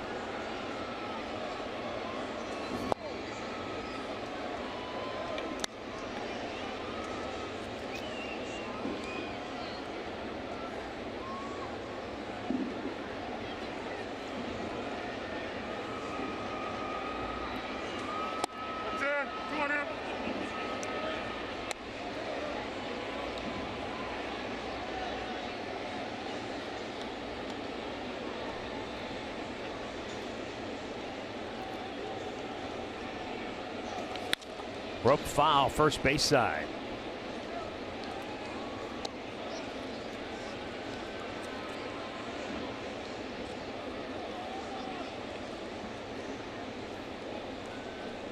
Alonso with 4 hits in the series.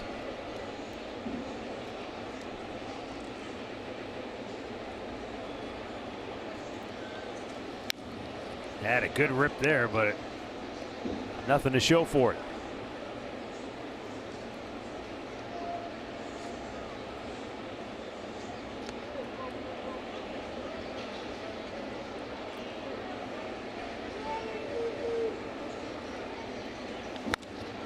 That's fair behind the bag. Miguel Cabrera will take it himself, 1 down.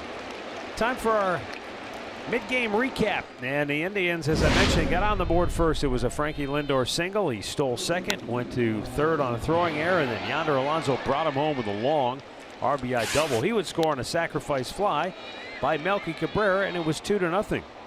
Tigers' only run came in the 3rd on an RBI groundout, and Melky got it back in the 4th with another sacrifice fly.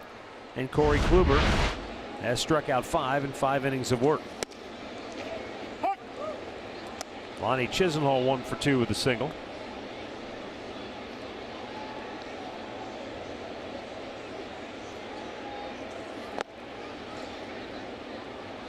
Drew Verhagen was a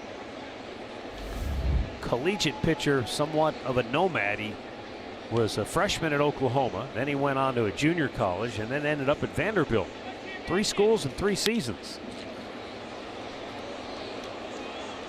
Tigers made him a 4th round pick in 2012. And then he made his major league debut in the front end of a doubleheader against the Indians back on July 19th in 2014.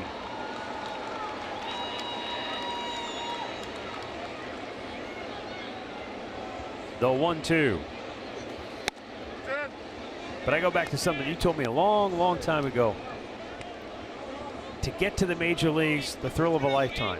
But to stay here takes a lot of work. Yes, it sure does. Breaking ball bounced up the gut and gets by a sliding Nico Goodrum. So Lonnie Chisenhall with his 2nd hit of the day.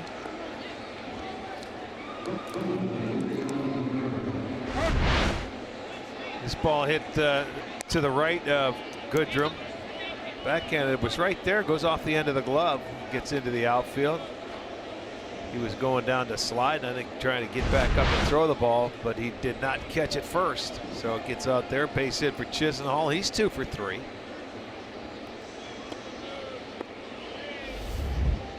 Now Melky Cabrera, who has 2 sacrifice flies and 2 trips to the plate today. I don't think he saw that pitch. 94. It wasn't really that far inside, but it just kind of jumped on him.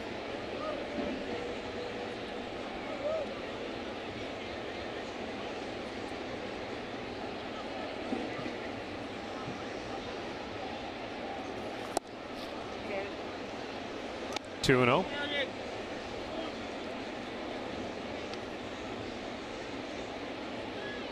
White Sox are in Fenway. We will visit Chicago tomorrow.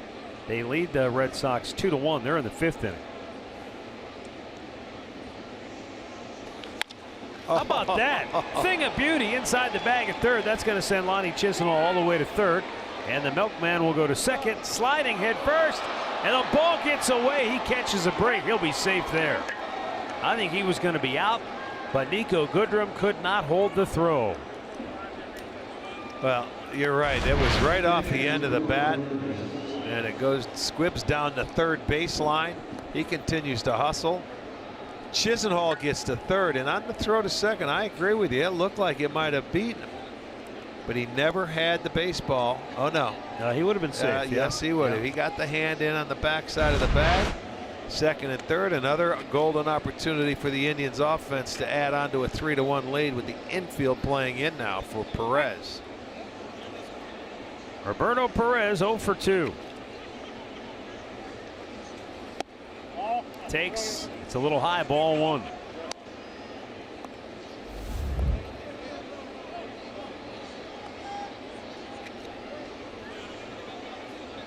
Infield in, but more like halfway in. They're not all the way in at the cut.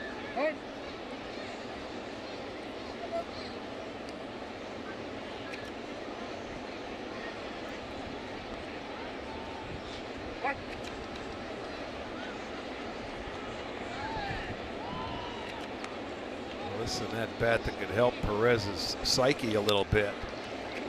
Getting that runner in from third base.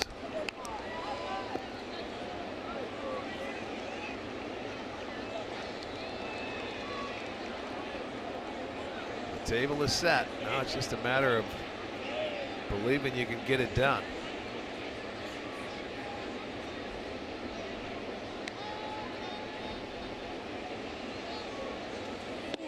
Leans back. Count tips in his favor now at 2-1.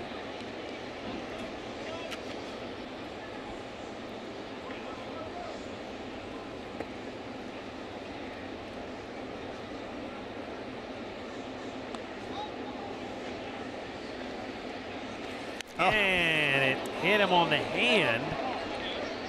Or did it get the bat? No, I think it got the hand, and they're going to check and see if he swung, but he's going to get first base. He was hit with a pitch. He wanted to get out in front of that ball, but it got him, I mean, flush.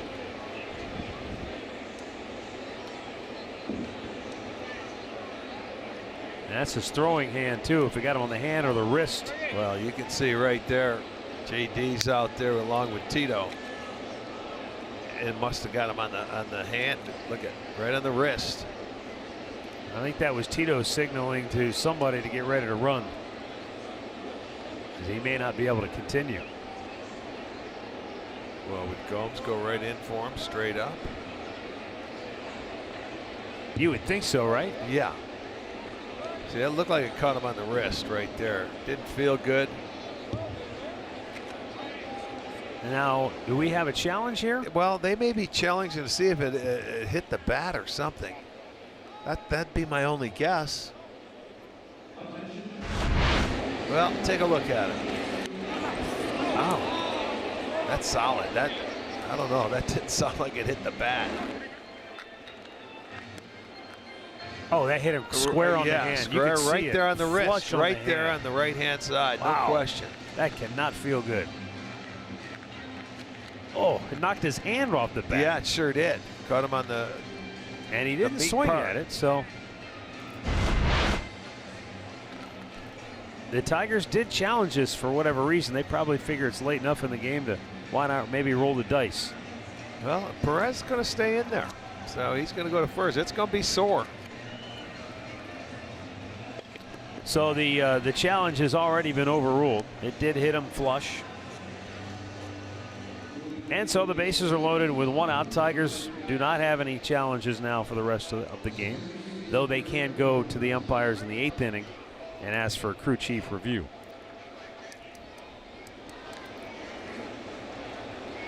So the bases are loaded with 1 out, and Eric Gonzalez to the plate. He's 0 for 2.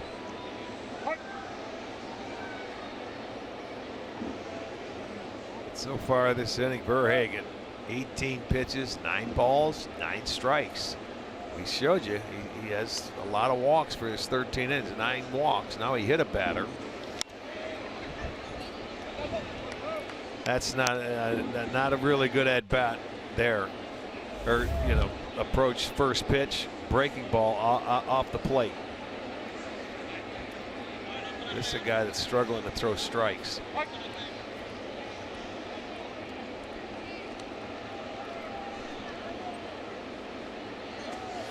Low and away. I think Roberto's still hurting down there first base. He's trying to stay in the game, but I'll tell you what, I don't know if he will. 1-1. Gonzalez crushes it deep center field. Back is Martin, won't get it. It's going to one-hop the wall. Scoring is Chisenhall. Melky Cabrera scores 2. Here's Roberto Perez. He scores as well. It's going to be a 3-run double for Eric Gonzalez, who is tagged out on the back end of the play. But he delivers the big blow that just opened this baby up as the Indians now lead it 6-1. Yeah, he smoked that ball to center field.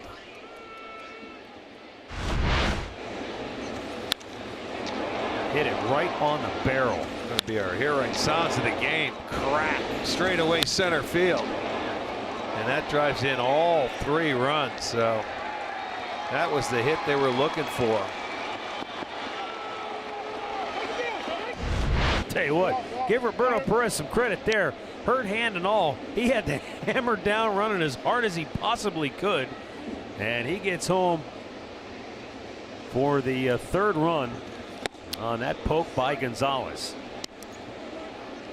Did it look to you like that Eric was just trying to draw the throw to make sure that run scored, or did he go too far? He went too far. He just went too far. These guys that get excited, they keep running till they're tagged. You hit that double, if the run gets home, yes, it's a 5-1, 6-1 game at that point. Is some of that too the nature of this park? As you're running, you think the base runners, because the park's so big, they just think they've got, I can keep going. Yeah, that very well could be. Usually if they see a guy getting to the ball, but you just got to keep your eye on the runner in front of you. Because that's twice and almost a 3rd time we've seen that happen in this series. But Eric delivers a big blow, and it's 6-1 Cleveland.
Well, back here at Comerica Park, you can see Yan Gomes is taking over for Roberto Perez. And we'll wait to see if Andre hears anything. I doubt there'll be anything on Roberto until after the game. Ground ball to short. Lindor scoops it up, throws out Jacoby Jones. 1 pitch, 1 out here in the 6th. In the meantime, let's go back to Cleveland for a game break with Al Pawlowski.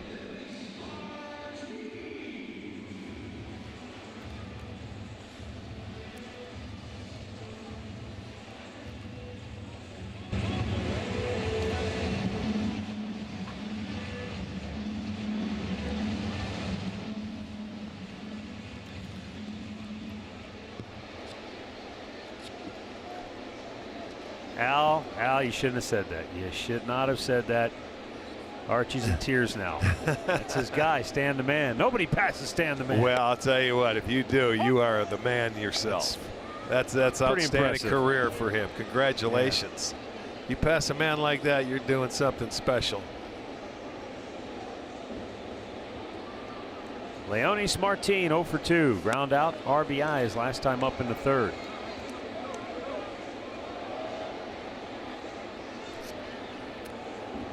That 3-run double by Eric Gonzalez just may have been a backbreaker. You know you're up against it when you're facing Corey Kluber. So to go from a 3-1 game to a 6-1 game. Yeah, that just opens the floodgates. Absolutely.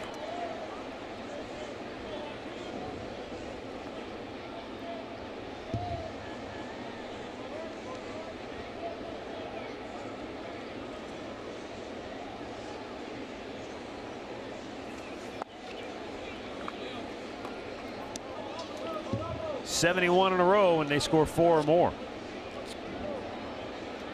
for Corey Kluber. Yeah, a streak that began 5 years ago.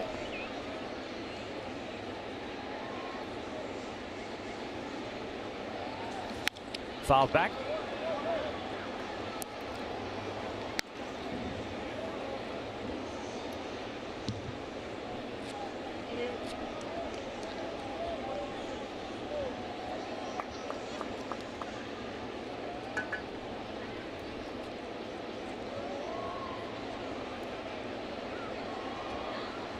And the 2-2 is hit a ton, and that is way out of here.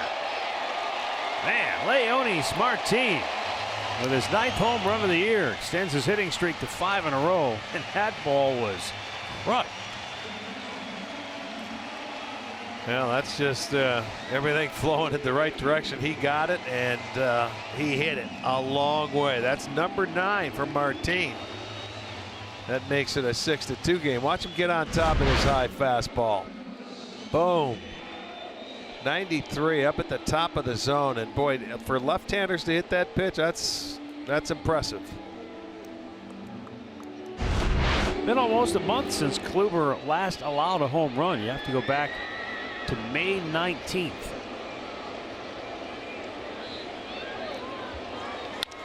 One hopper to Lindor. Castellanos keeps hitting it to the wrong guy, doesn't he? 2 down. You should know better.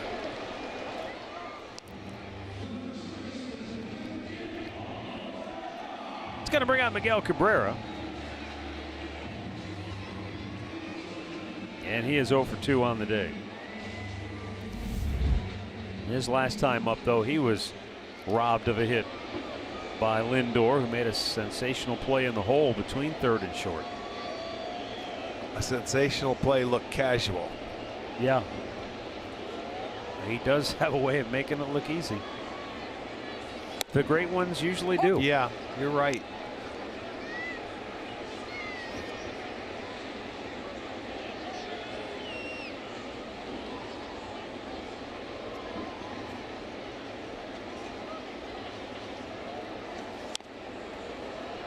I don't know that I would put Lorenzo Cain necessarily in the great category, but he's a similar player defensively in center field, and we just saw him when Milwaukee was in town. Just those guys, they just glide across the grass and just make it look so effortless.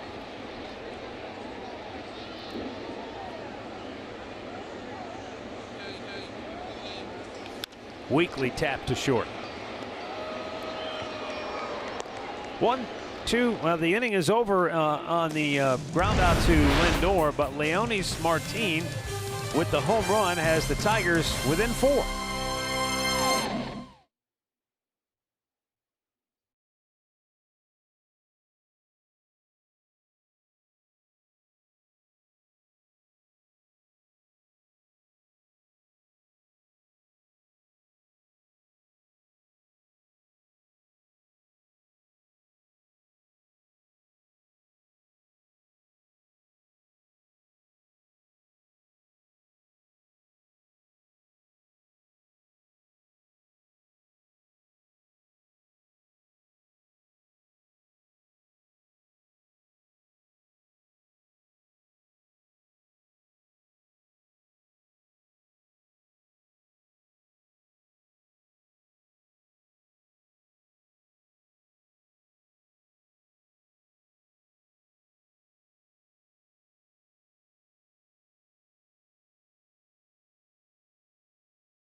You buy your local Toyota dealers.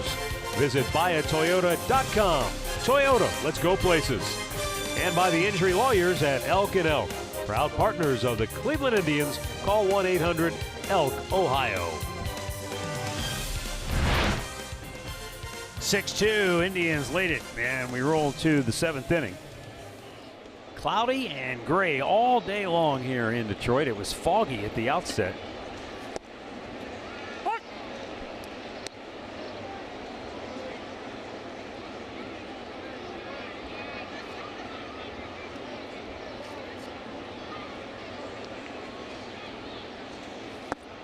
Swing and a miss at a slow breaking ball from Verhagen.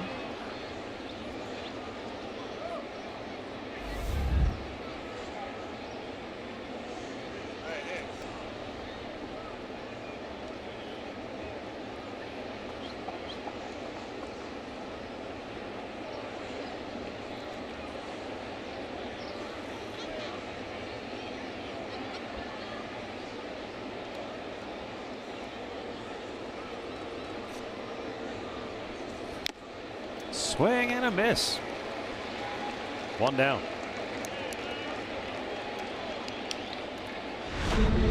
Tomorrow night, Indians will be in Chicago.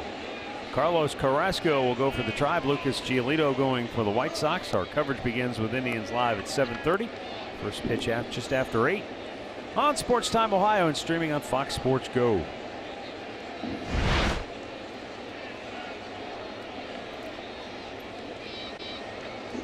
Jose Ramirez 1 for 3 with a triple.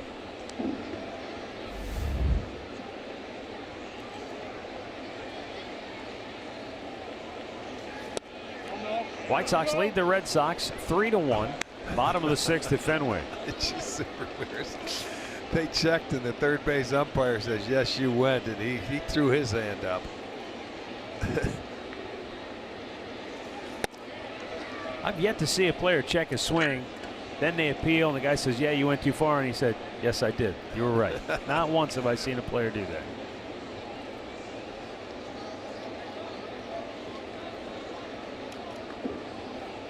The 2-1.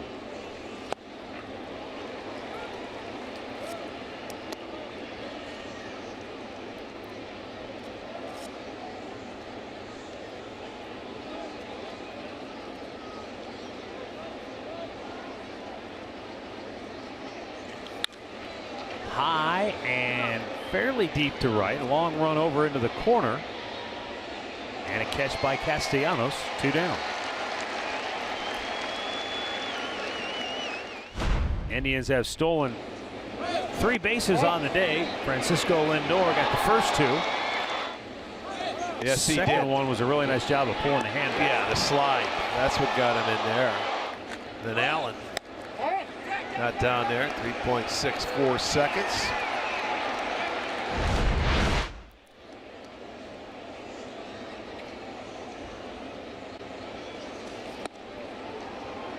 Lindor had been 0 for his last 20 at the plate coming into the game, but he got that base hit in the second and another single in the fourth.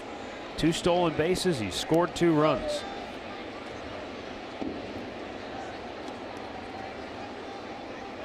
And it's funny, he's not batting leadoff today. He's hitting cleanup. And yet he still has been the spark.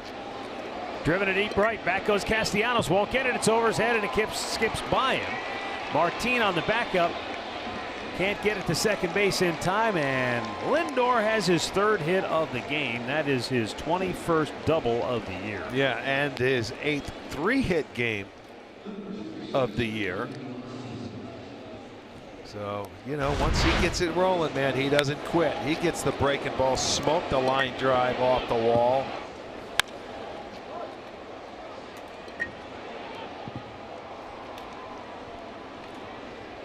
So he struggled the first few games of this series, but comes right back and has 3 hits today. In the number 4 hole, mind you. I know he's still a novice in right field. I was a little surprised the way Lindor has taken hits away from Castellanos, that he didn't go hell-bent for leather to try and catch that. True. That's true. But that is a feeling out process when you haven't played out there a lot. You can try to simulate those plays in practice, but it's difficult. Yeah, not unless the game is on the line, baby. No runs, a hit, a man left. Stretch time in Detroit. Indians lead at 6-2.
Let's go back to 1976, shall we? Just for a moment. How many fans remember this? Baseball Digest. You're Andre. And Archie on the cover. Look at that flow. He was moving. Were you going for a triple there, Arch? What were you doing? Either that or I'm scoring from first on a double, something like that. Look at all the people, Andre, in the bleachers. There's only a photographer there. That's the only reason we got this. This is the thing. They've made a big deal about Jose Ramirez losing his helmet all the time. I didn't know Arch was the guy that started the losing the helmet when you get going, huh? Yeah, I never had ear flaps. That's why I couldn't strap it down. Yeah, but with all that hair, huh? That is a classic picture right there, boys. Yeah. And the red jerseys, come on. You got to bring the chops back, Arch. Yeah, all right, I'll start at All-Star break. All right. That was beautiful. Did you get a copy of that, or do you have that, or no? Oh, man, I've had that for years. Thank you, though. I know you sent it to me the other day, so I know it's instigated by you. It's out of love, man. I know it. I have no problem with that. I'm going to get a copy. I'm going to get copies. I'll sign it for you. Yeah. I can't wait.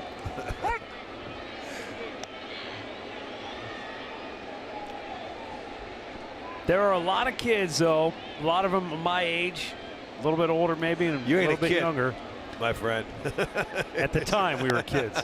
That because baseball wasn't as prolific as it is now on television, you rarely saw games on TV. We lived baseball through trading cards and publications like pictures. Baseball Digest. That's how we learned about the players, the games, what was going on. That was the computer of that time. Yeah. You know, when the publications came out, you know, whether it was weekly, monthly, and the photos, or you listened to it on the radio when you weren't watching it on television. That's. Yeah, but you know, when you're kids, you don't have the patience to just sit and listen to a game on the radio. No, you don't. But you'd go out and play, though, and you'd have it on in the yard while you were playing. Yeah, it's totally different. The game has changed that way.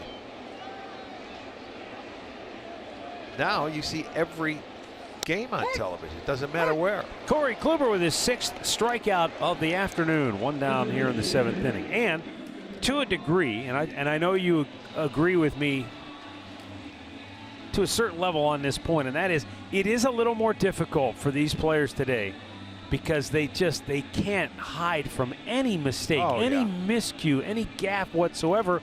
Everybody sees it, writes about it, tweets about it. Yeah, it's a game of information now. And I mean, back then your scouting reports were pretty basic. You know, you pitch hitters in, high and tight, low and away, and let's go. Hard in, soft speed. away, right? Yeah, and it didn't matter. And now there's, I think some of these guys, there could be too much information at times, and you can maybe overkill too much information into your process up in your brain, where you know baseball's a game of instincts. I think that's where the players have to take it upon themselves. They'll give them all the information they can use. They have, yes. You've got to determine how much of this is good for me. Right. Put the rest away. Yes, you do. It's not really that much different than for you and I when we sit down to do a game. For fans that don't know, you know, each team puts out stat notes. Everybody has a stat pack. I mean, we have way more information right when we sit down to do a game than we could ever possibly use. But you pick out what works. And you kind of let the rest of it move off to the side. Well, when you're following a team every day and you're watching the games, I mean, you pretty much know the trends of what your team is, what they're going through. You know, sometimes you're not hitting, you know, you may be playing some bad defense, you may be doing little things. You can break numbers down and give it for every single at bat. It changes. So that could be an overkill at times, but if for somebody that doesn't watch it all the time, you just want them to see the game and tell them something they don't see. Now the 1-2. And scouting reports are not foolproof because, as you just pointed out, a guy can be going hot when a scout sees somebody, and a guy can be just going awful when a scout sees a team. Right. I mean, I've heard coaches before say, yeah, the scouting report says this guy can't hit, and you know, he had 8 hits against us in 2 days. Yeah. So you just never know for sure.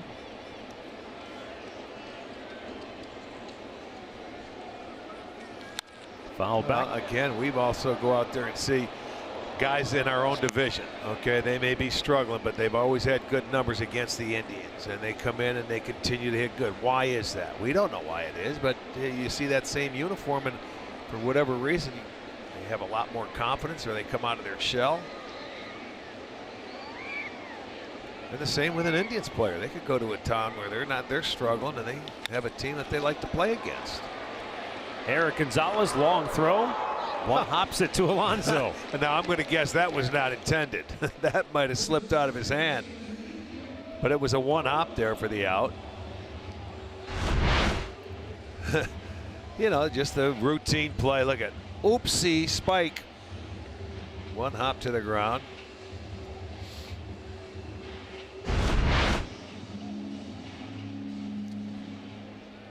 Well, Corey Kluber has gone out, and it was almost like he was listening to what we were saying as we came on the air. He's been razor-like efficient. Not piling up the strikeouts, but, hey, I'm going to try to get deep into the game, try to give the bullpen a little help, and he's done just that. But this is his MO every single game. You know, he does this. I don't think he's changed his thought process knowing that the bullpen was tired today. He does this every day or every 5 days. Yeah, but last time out, look at that. 7 innings, he was 112 pitches. Well, he's always, this year he's been under the 15 pitch mark per inning.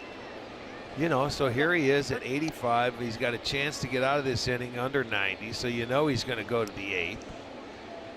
And there has been really not a lot of stress or you know, pressure pitches or innings. And guy hit a solo home run and they hit a double back in the 3rd inning after a guy was aboard, and they got a ground ball RBI. And struck out the next hitter to end the inning, so that's been it. What you're saying, I mean, he spoils you. It's a treat when you can watch a starter as consistent as Kluber has been in his time in Cleveland. Just continue to go about the way he goes about his business. And he's very nonchalant about it. Swing and a miss. Hey, struck him out. Kluber with 7 strikeouts on the afternoon. 7 innings in the books. Cleveland 6, Detroit 2.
It'll be Lonnie Chisenhall, Melky Cabrera, and Roberto Perez. Zach Reininger, 3rd pitcher of the afternoon.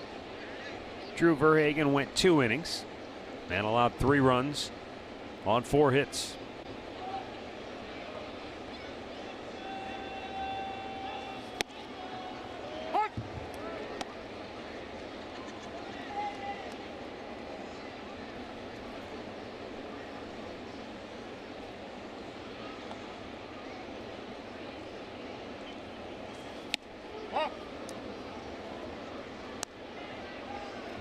Wow, Toronto really putting a hurt on Baltimore today. 13-1 Blue Jays.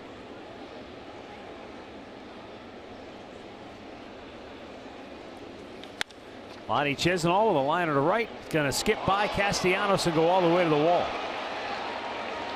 And Lonnie's going to pull into second base. Well, and there you go. That's the inexperience of being an outfielder there for Castellanos. On that line drive that was sinking, he sort of came in and he almost tried to feel it like a infielder. Watch him stop.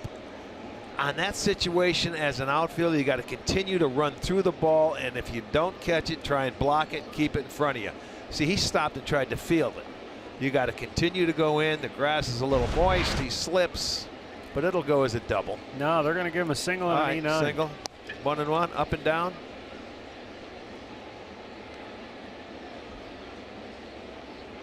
That's their third error of the day.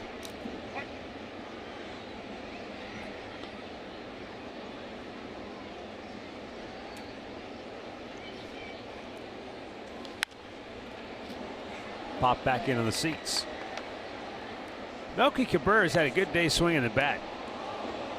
In the second inning, he had a runner at third and 1 out.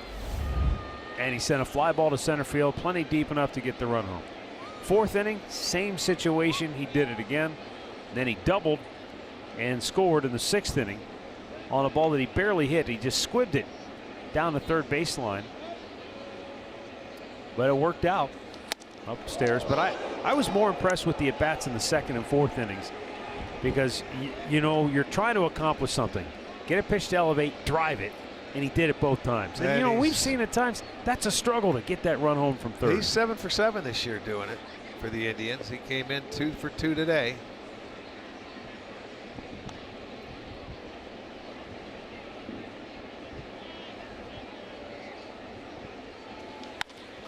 And he yanks this one into right field. Now he's going to get another run home, as Chisenhall will score, and Melky Cabrera has 3 RBI on the afternoon.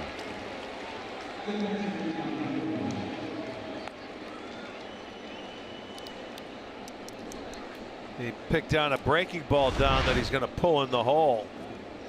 You see that one was out over the plate a little bit, and he pulls it right into the hole into right field. So he'll drive in Chisenhall after the single and the error, and that makes it a 7-2 game.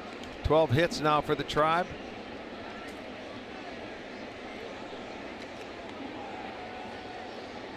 Yan Gomes' first at bat. He came on for Roberto Perez after Roberto was hit by a pitch in the sixth inning. And his right hand, his throwing hand, took the full brunt of the pitch thrown by Drew Verhagen in that inning. He stayed in to run, but it was pretty evident, even while he was down at first base, that that thing was in a lot of pain. Yeah, throbbing. Well, you know, the amazing thing, he said it, he ended up scoring from first base, and he was out shortly thereafter. If you missed it, right off the wrist there, you could see that hurt. This is the one that really gives you a good look at it. Watch his hand. It gets knocked off the bat, the force of that pitch. Yeah, that's right in the bones aren't very big down there. Here you go. 3-0 the count for Gomes.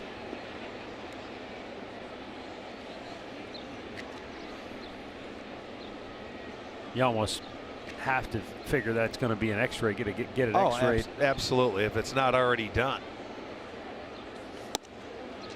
I would think they have something here at the ballpark that can do it right here and check.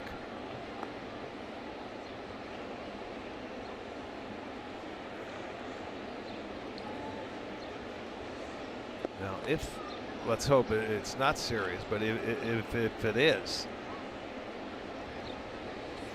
Gomes smokes it deep and fouled on the left side. You figure it's going to be sore for a little while. Yeah, oh yeah. Yeah, even if that's just the old contusion. Yeah, that's right. You're going to be sidelined for a few days, I would think. I would think, yes. I mean, that's just throwing hand for one thing.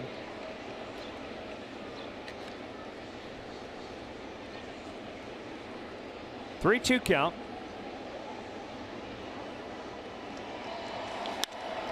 And Gomes sends a long fly ball deep center field.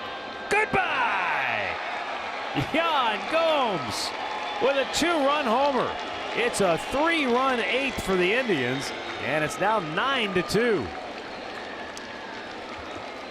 Well, he hit that ball a long way. I watched Martin, and he sort of gave up on it. And this is a big ball yard. And I mean, that was to one of the deepest parts of this ballpark. So Gomes really got a hold of this one. Boy, a fastball out over the plate, and that one is not coming back. No cheapie there. No. Well, you think about the opposite field RBI double that Alonso had in the second, and the 3-run double by Gonzalez in the sixth, and now that 2-run homer by Yan Gomes. All three of those balls were really tattooed. And only one of them actually left the yard. Now Gonzalez, he's looking for more extra bases. Boy, this kid's something else. He really is. He's got a 3-run double and now another double. He's got 6 doubles. Watch the extension he gets on this pitch in the back in the 6th inning. And that was on, let's get the numbers on this. 105 going off the bat, 400 feet straight away. And it was just a boom. That ball just exploded off the bat. It drove in 3 runs. So he has 2 hits now. The Indians have 14. Little youthful exuberance there at the end of that play in the 6th inning. Yes.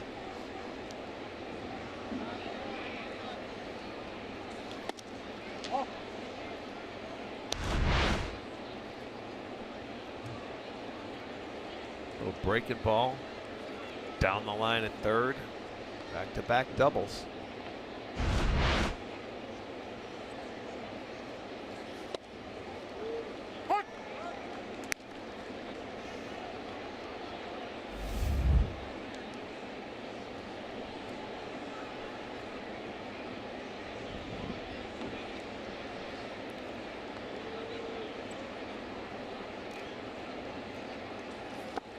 Swing on a ball in the dirt, and a count 1-2.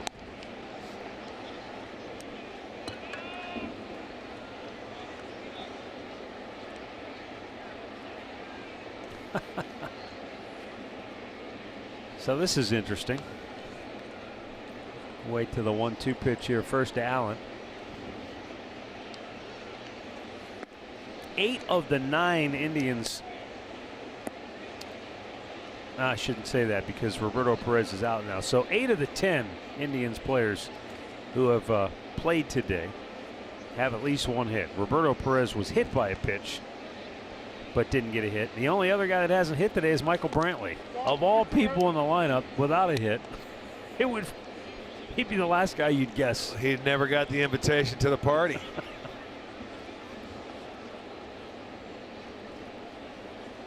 But he's on deck, so he's going to get one more chance. Yeah, well, there's still nobody out. He may get 2 more chances.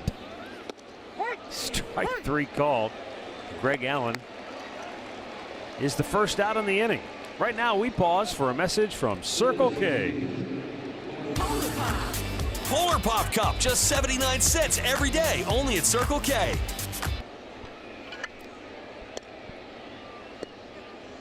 Now Michael Brantley 0 for 4.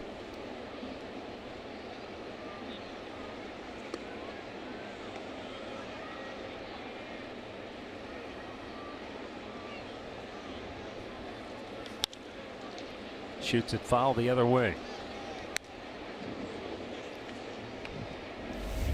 4 straight hits to open the inning.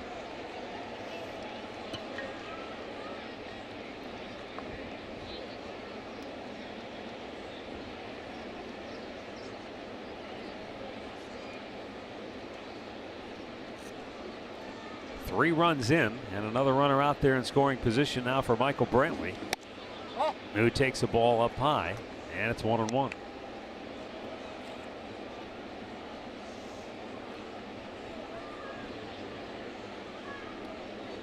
Seattle's gone ahead of Tampa Bay 5-3, bottom of the 8th down in St. Pete. Angels lead the Twins 3-2 in Minnesota.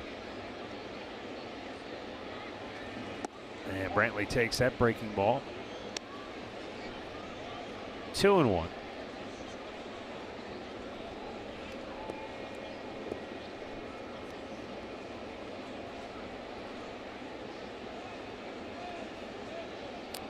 They're only in the 4th inning down in Minnesota. Michael lifts one to left. 2 down. Hey, Tiger Woods is back and he's ready to take on the best golfers in the world at the 118th U.S. Open. Live coverage begins June 14th from Shinnecock Hills on Fox FS1 and streaming live on Fox Sports Go.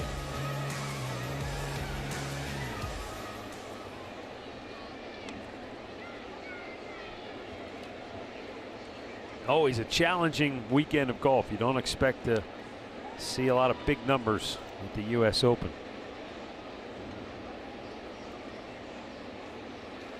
In tight, spun him out of there.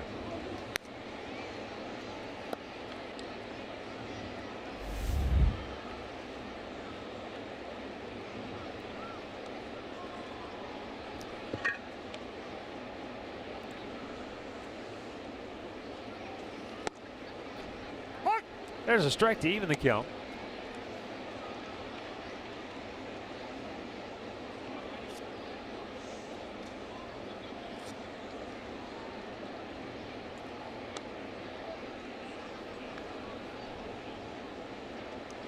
The 1-1 to Ramirez. That's going to be up the gut, but backhanded by Goodrum. Throws him out to end the inning. 4 hits. 3 runs. Melky Cabrera with his 3rd RBI of the day. Gomes with a 2-run homer.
And in the bottom of the 8th, bottom 3rd of the order for Detroit, John Hicks, Jose Iglesias, and Jacoby Jones.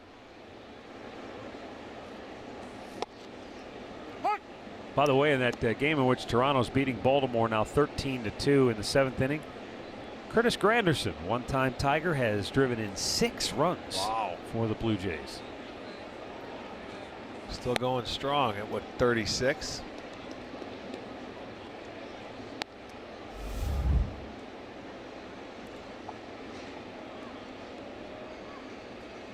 Yeah, they had a day for Torrey Hunter before the game today.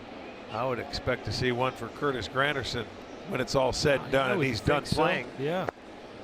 You know, the one thing about Granderson is you're right, Arch. He's always been out involved in the community. I mean, that's a big pillar of what Torrey Hunter's been all about, but Granderson very much so the same way. Well, he got his chance here coming over from the Yankees, and he was a dynamic player here.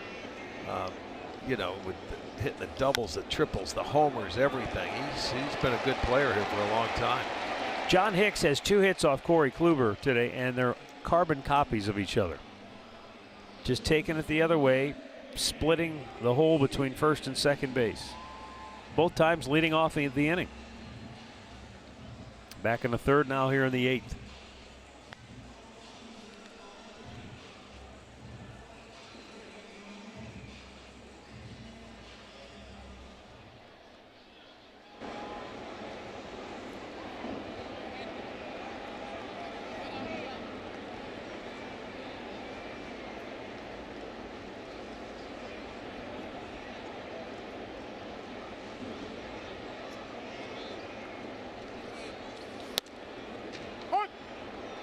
Jose Iglesias 0 for 2 today, takes a strike.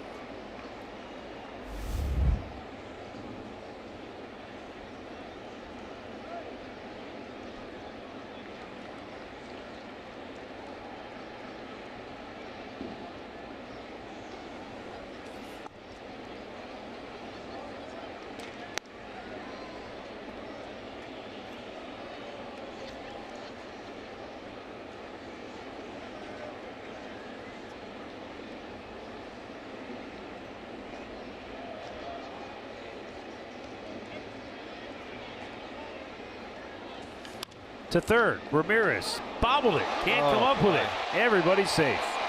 That went from a double play ball to not getting an out. And maybe trying to rush a little too much, but it was a routine double play. He just never got the handle on it.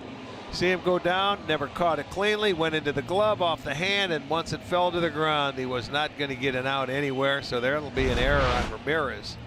So the Indians' turn to make an error. Carl Willis going to go out to talk, and maybe if Andre is available, we can bring him in here. But he had a conversation with Carl the other day, and I thought Willis said something that, at least for me, was really interesting, because we all marvel at the consistency of Corey Kluber. How day in and day out, he's the same person. Start in, start out, he looks like the same pitcher. And Carl attributed a lot of that to the work he does between starts, in particular some of the work he does in the weight room. Yes. And his ability to maintain that strength all season long is why he's able to go out and repeat his delivery time and time again. Yeah, you know, Tito and Carl also had told me that he didn't like how he started the season last year. Remember, he had to go on the DL with the back injury, right. So he worked on that. He's even taken it up another notch, is what I've been told, of just wanting to be strong and wanting to be able to take care of things. We talked about Andrew Miller the other day and his knee and saying how he's got to stay on top of it. But Kluber's a guy they point to. He found something that he didn't like in his body and how his game was going, so he made it better. And they said that's why he's been so consistent so far this year. Jacoby Jones takes a strike. Andre, is there anything new to report on Andrew Miller? Yes, he threw 30 pitches on Friday here. Tomorrow he will throw again in Chicago and have a bullpen. If he comes back, the knee feels good. They're still trying to figure out if they're going to put a brace on it or they're going to put it, you know, they taped the knee up, but he's going to have another bullpen tomorrow in Chicago and go from there, hoping by the middle of the week, end of the week, they can maybe send him out and get him going. All right, sounds good. Any word on Roberto? Anything? Roberto, nothing yet. Kip has finally come out here. He's had something on the back of his neck all day long, trying to keep. It's the neck. It's in that the higher. It's just a neck injury that he's dealing with right now. And Edwin should be good to go tomorrow. I know yesterday he wasn't available to pinch hit, and I think today they wanted to keep him down as well. All right, thanks, Andre. Yeah, from here we'll go on to Chicago for a 4-game series before heading home for the weekend. Up the middle. Gonzalez throws to first. They get the out there. He tried. Yes, he did. To kick the bag as he was going by it and turn that into a double play, but he just couldn't quite get his spikes to graze second base. Well, you can't get much taller. I got to tell you something. This is a really athletic play. Oh, just missed. You know, he knew that was going to be his only chance as Lindor was going behind him. But to come up and after he realized he missed it, to make a strong throw at first base, that's pretty athletic play right there to get an out. Almost made a spectacular play.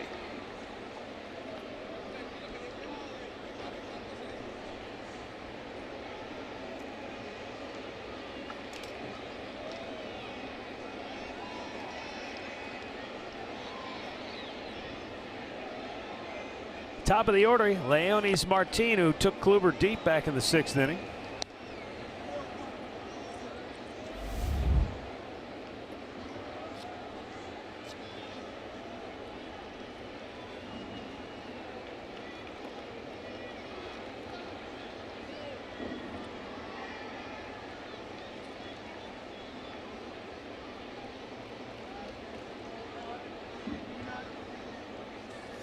In off the plate. Now for Corey Kluber again. Here we go, Matt. 100 pitches, 72% strikes.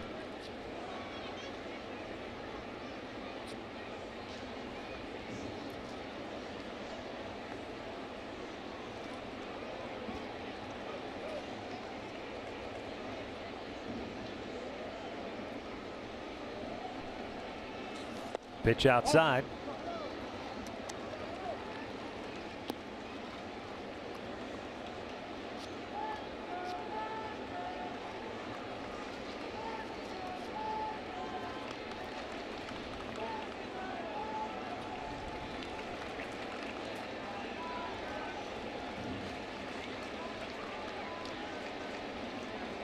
Now the 2-1.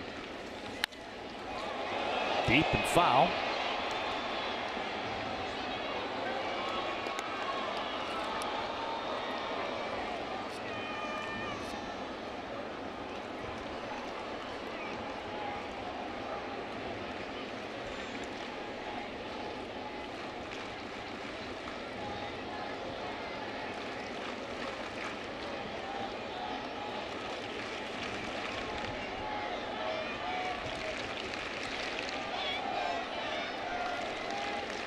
Now the 2-2.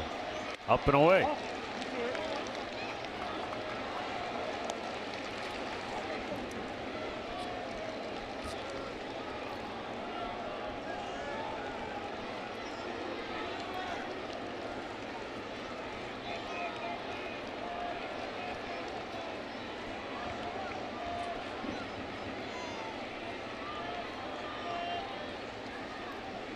Payoff pitch.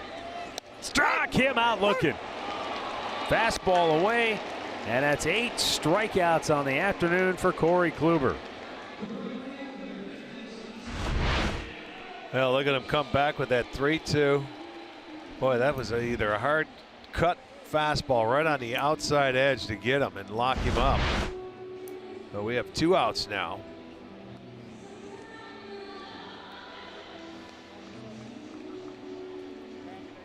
That was a heck of a pitch by Corey Kluber. And if you're wondering, a 9-2 game, what's the big deal? Well, for Corey Kluber, we just got through talking about his level of consistency.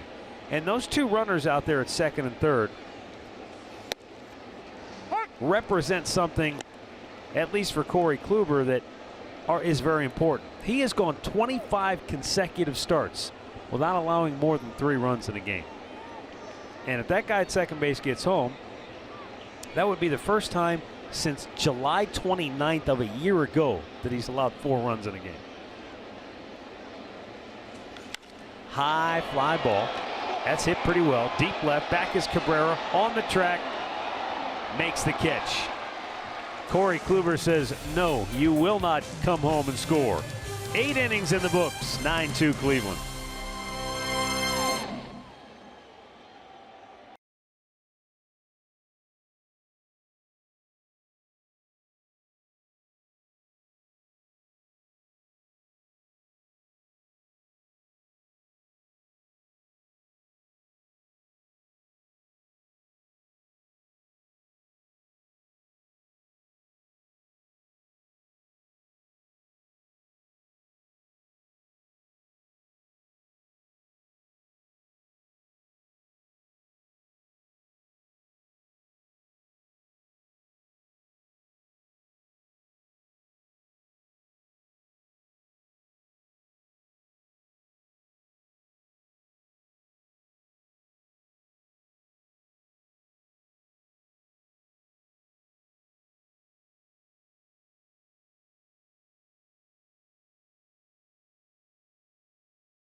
By authority of the Cleveland Indians and may not be reproduced or retransmitted in any form.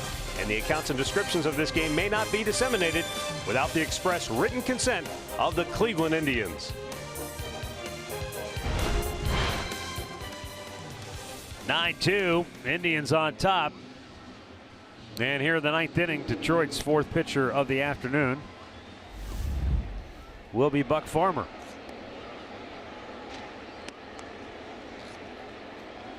All three pitchers who have worked thus far have all allowed 3 runs.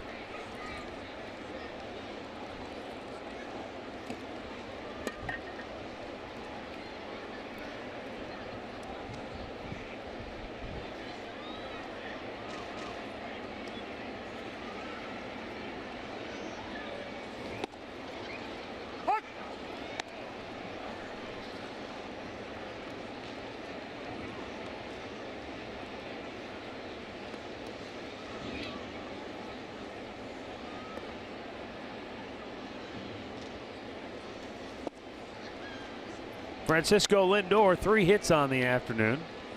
2 singles, 2 steals, 2 runs scored, and a double.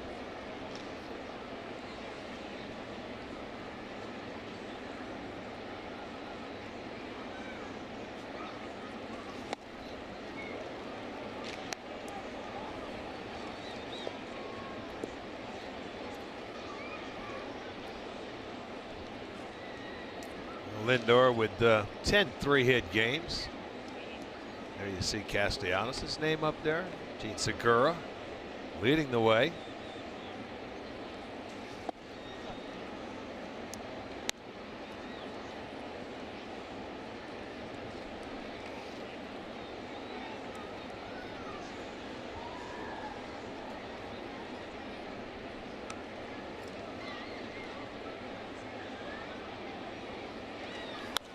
Lindor yanks it foul deep down the right side. Oh, heck of an effort. Guy's still chasing that ball as it rolls around.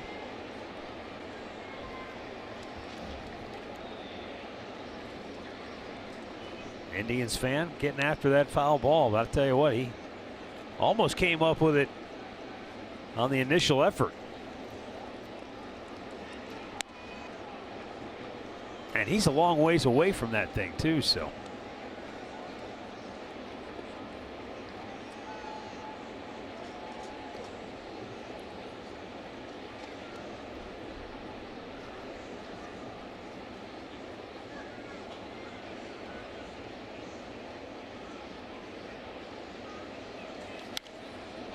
Popped up foul, the other side.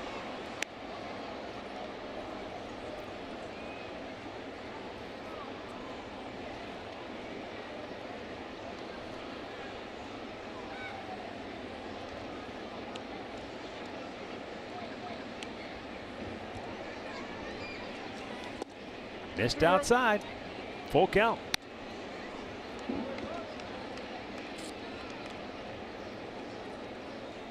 Indians will head to Chicago. 4-game series with the White Sox begins tomorrow night. And we'll have all the action for you. Coverage beginning at 7:30. 3-2. Left field, slicing near the line. Jacoby Jones runs it down. Recapping our storylines brought to you by your Ford dealers.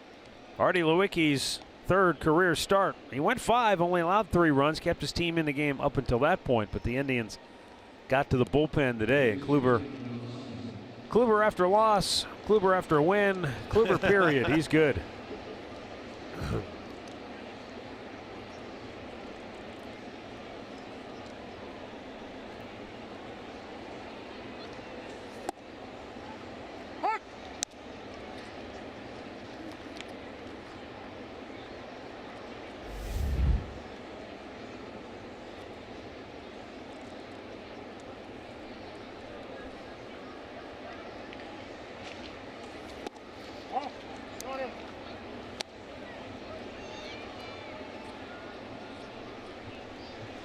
Yonder Alonso got the scoring started today. It was a pretty at bat in the 2nd inning. He had Lindor at 3rd, nobody out, just trying to get him home, and he launched one left center fielder. Hit the warning track, bounced over the fence for an RBI double. And he came home to score later in that inning. The Indians were off and running. That's a stroke where we showed it. You stay on the baseball and you drive through it. It was really a good swing. And that was to the deep part. It could have been a home run in a lot of other ballparks. 2-2. And sometimes as hitters, when you get out there, you pull off pitches, and and that happens as you go through series and weeks. You pull off pitches, but when you get that good swing, boy, if you could ever bottle that one up.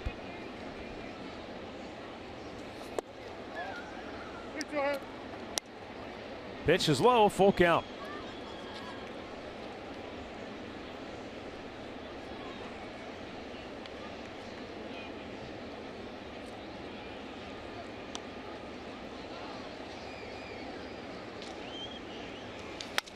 Off the end of the bat, shallow right. Goodrum, the second baseman, out there with the shift on, able to make the easy play. 2 down. Well, 12,500 fans will receive a Andrew Miller bobblehead. That'll be courtesy of Pepsi. The Indians will host the Minnesota Twins on a week from Saturday, or this coming Saturday when we get home. Get to the game early, enjoy a pregame out in the district. Just go to Indians.com for all your ticket information.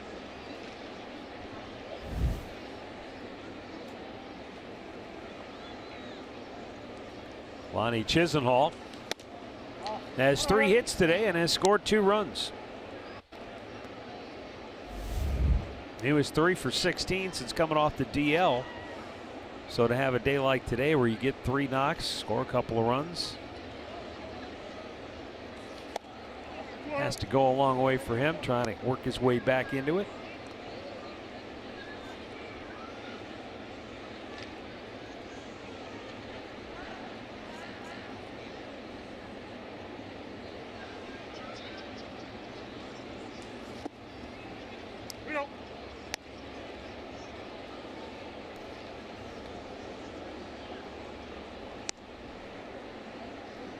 The Astros have given Dallas Keuchel a 6-run lead in the second inning down in Texas.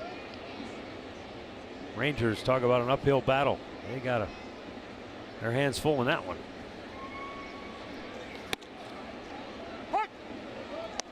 Texas began the day just 27-40 on the year. Houston, winners of 4 in a row, tied atop the West with Seattle. Lonnie takes a walk. He's reached base 4 straight times.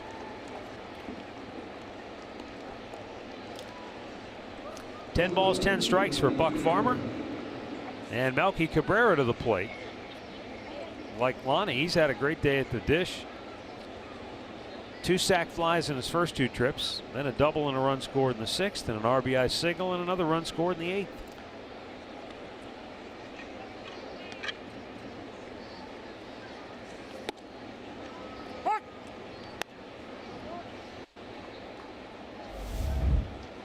Going back to Chicago, where he had some good years swinging the bat for the White Sox. Oh, you look from the 6th spot on down, they have 7 hits. Or excuse me, 8 hits. And 6 runs. Right from that 6th spot down. Absolutely. Yeah.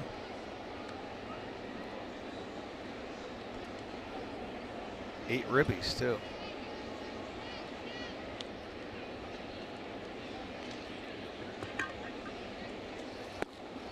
Yeah, this is a rarity when you look at the top part of the lineup, and they really haven't done anything. Right. That's been the bottom part is really, that's been the part of the lineup that's driven the engine all season long, but not today.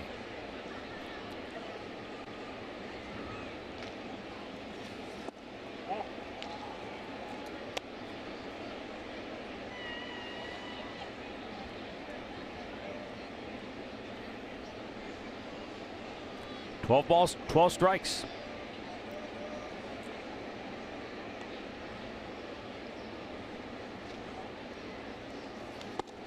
Outside, full count.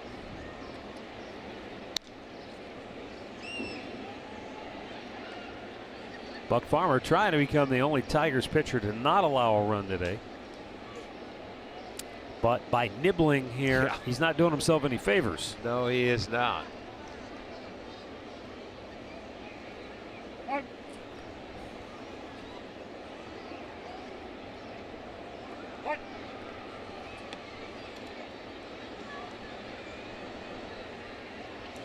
Runner goes and the ball fouled back.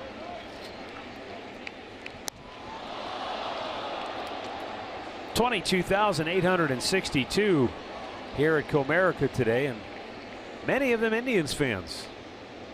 Noted throughout the weekend the presence of the Indians logo, Chief Wahoo, the Block C. It's been everywhere. Another foul ball.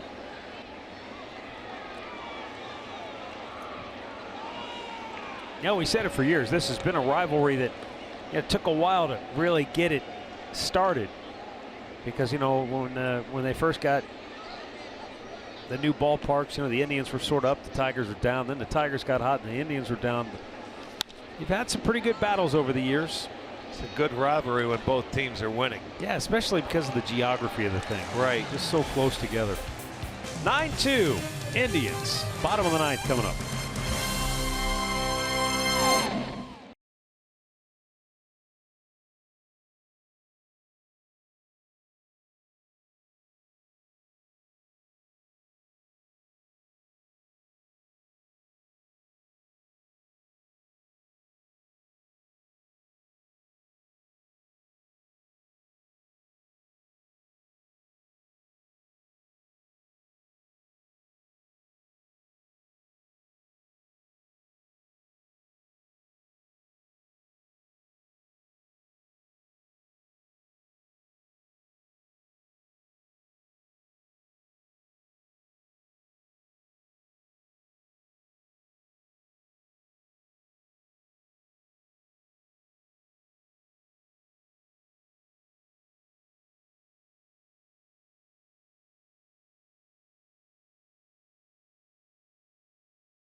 And for that, he looked no further than Corey Kluber. Yeah, came out there very strong today and struck out 2 of the first 3 hitters and just started to roll. The offense got going.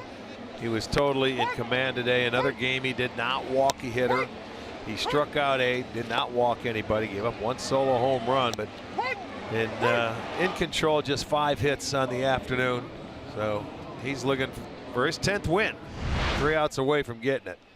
Only Max Scherzer has 10 wins in the majors so far.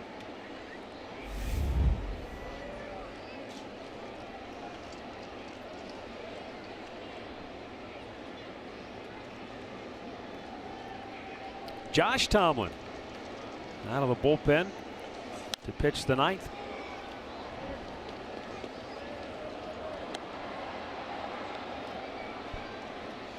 Tomlin has not pitched since June the 1st.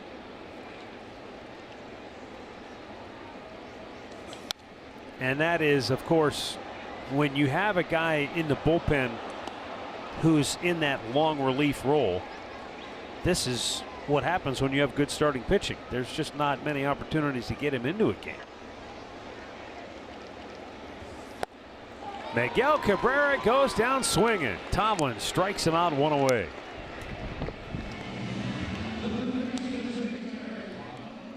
Cabrera finishes 0 for 4 here this afternoon. Here's the matchups in Chicago. Cookie Carrasco against Lucas Giolito. Then Adam Pletko gets the call up to make the start on Tuesday against James Shields. Trevor Bauer matching up against Dylan Covey. And Mike Clevenger against Carlos Rodon. Rodon made his debut yesterday in Boston, so we'll see him, the left-hander that's been on the DL. He's a pretty good pitcher and has been in the past.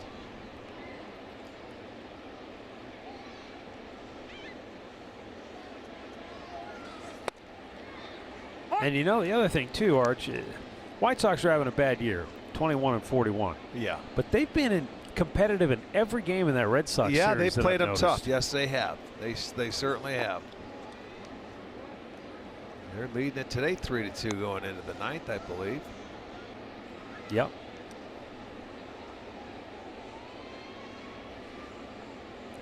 Two-one from Tomlin, and Candelario out in front of it.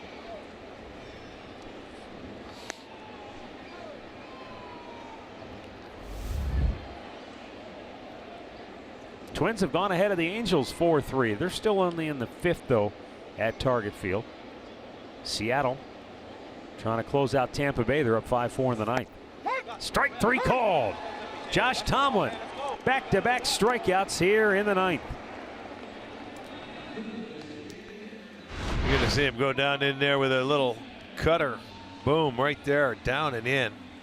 He might have thought it was low, but that looked like a pretty good pitch.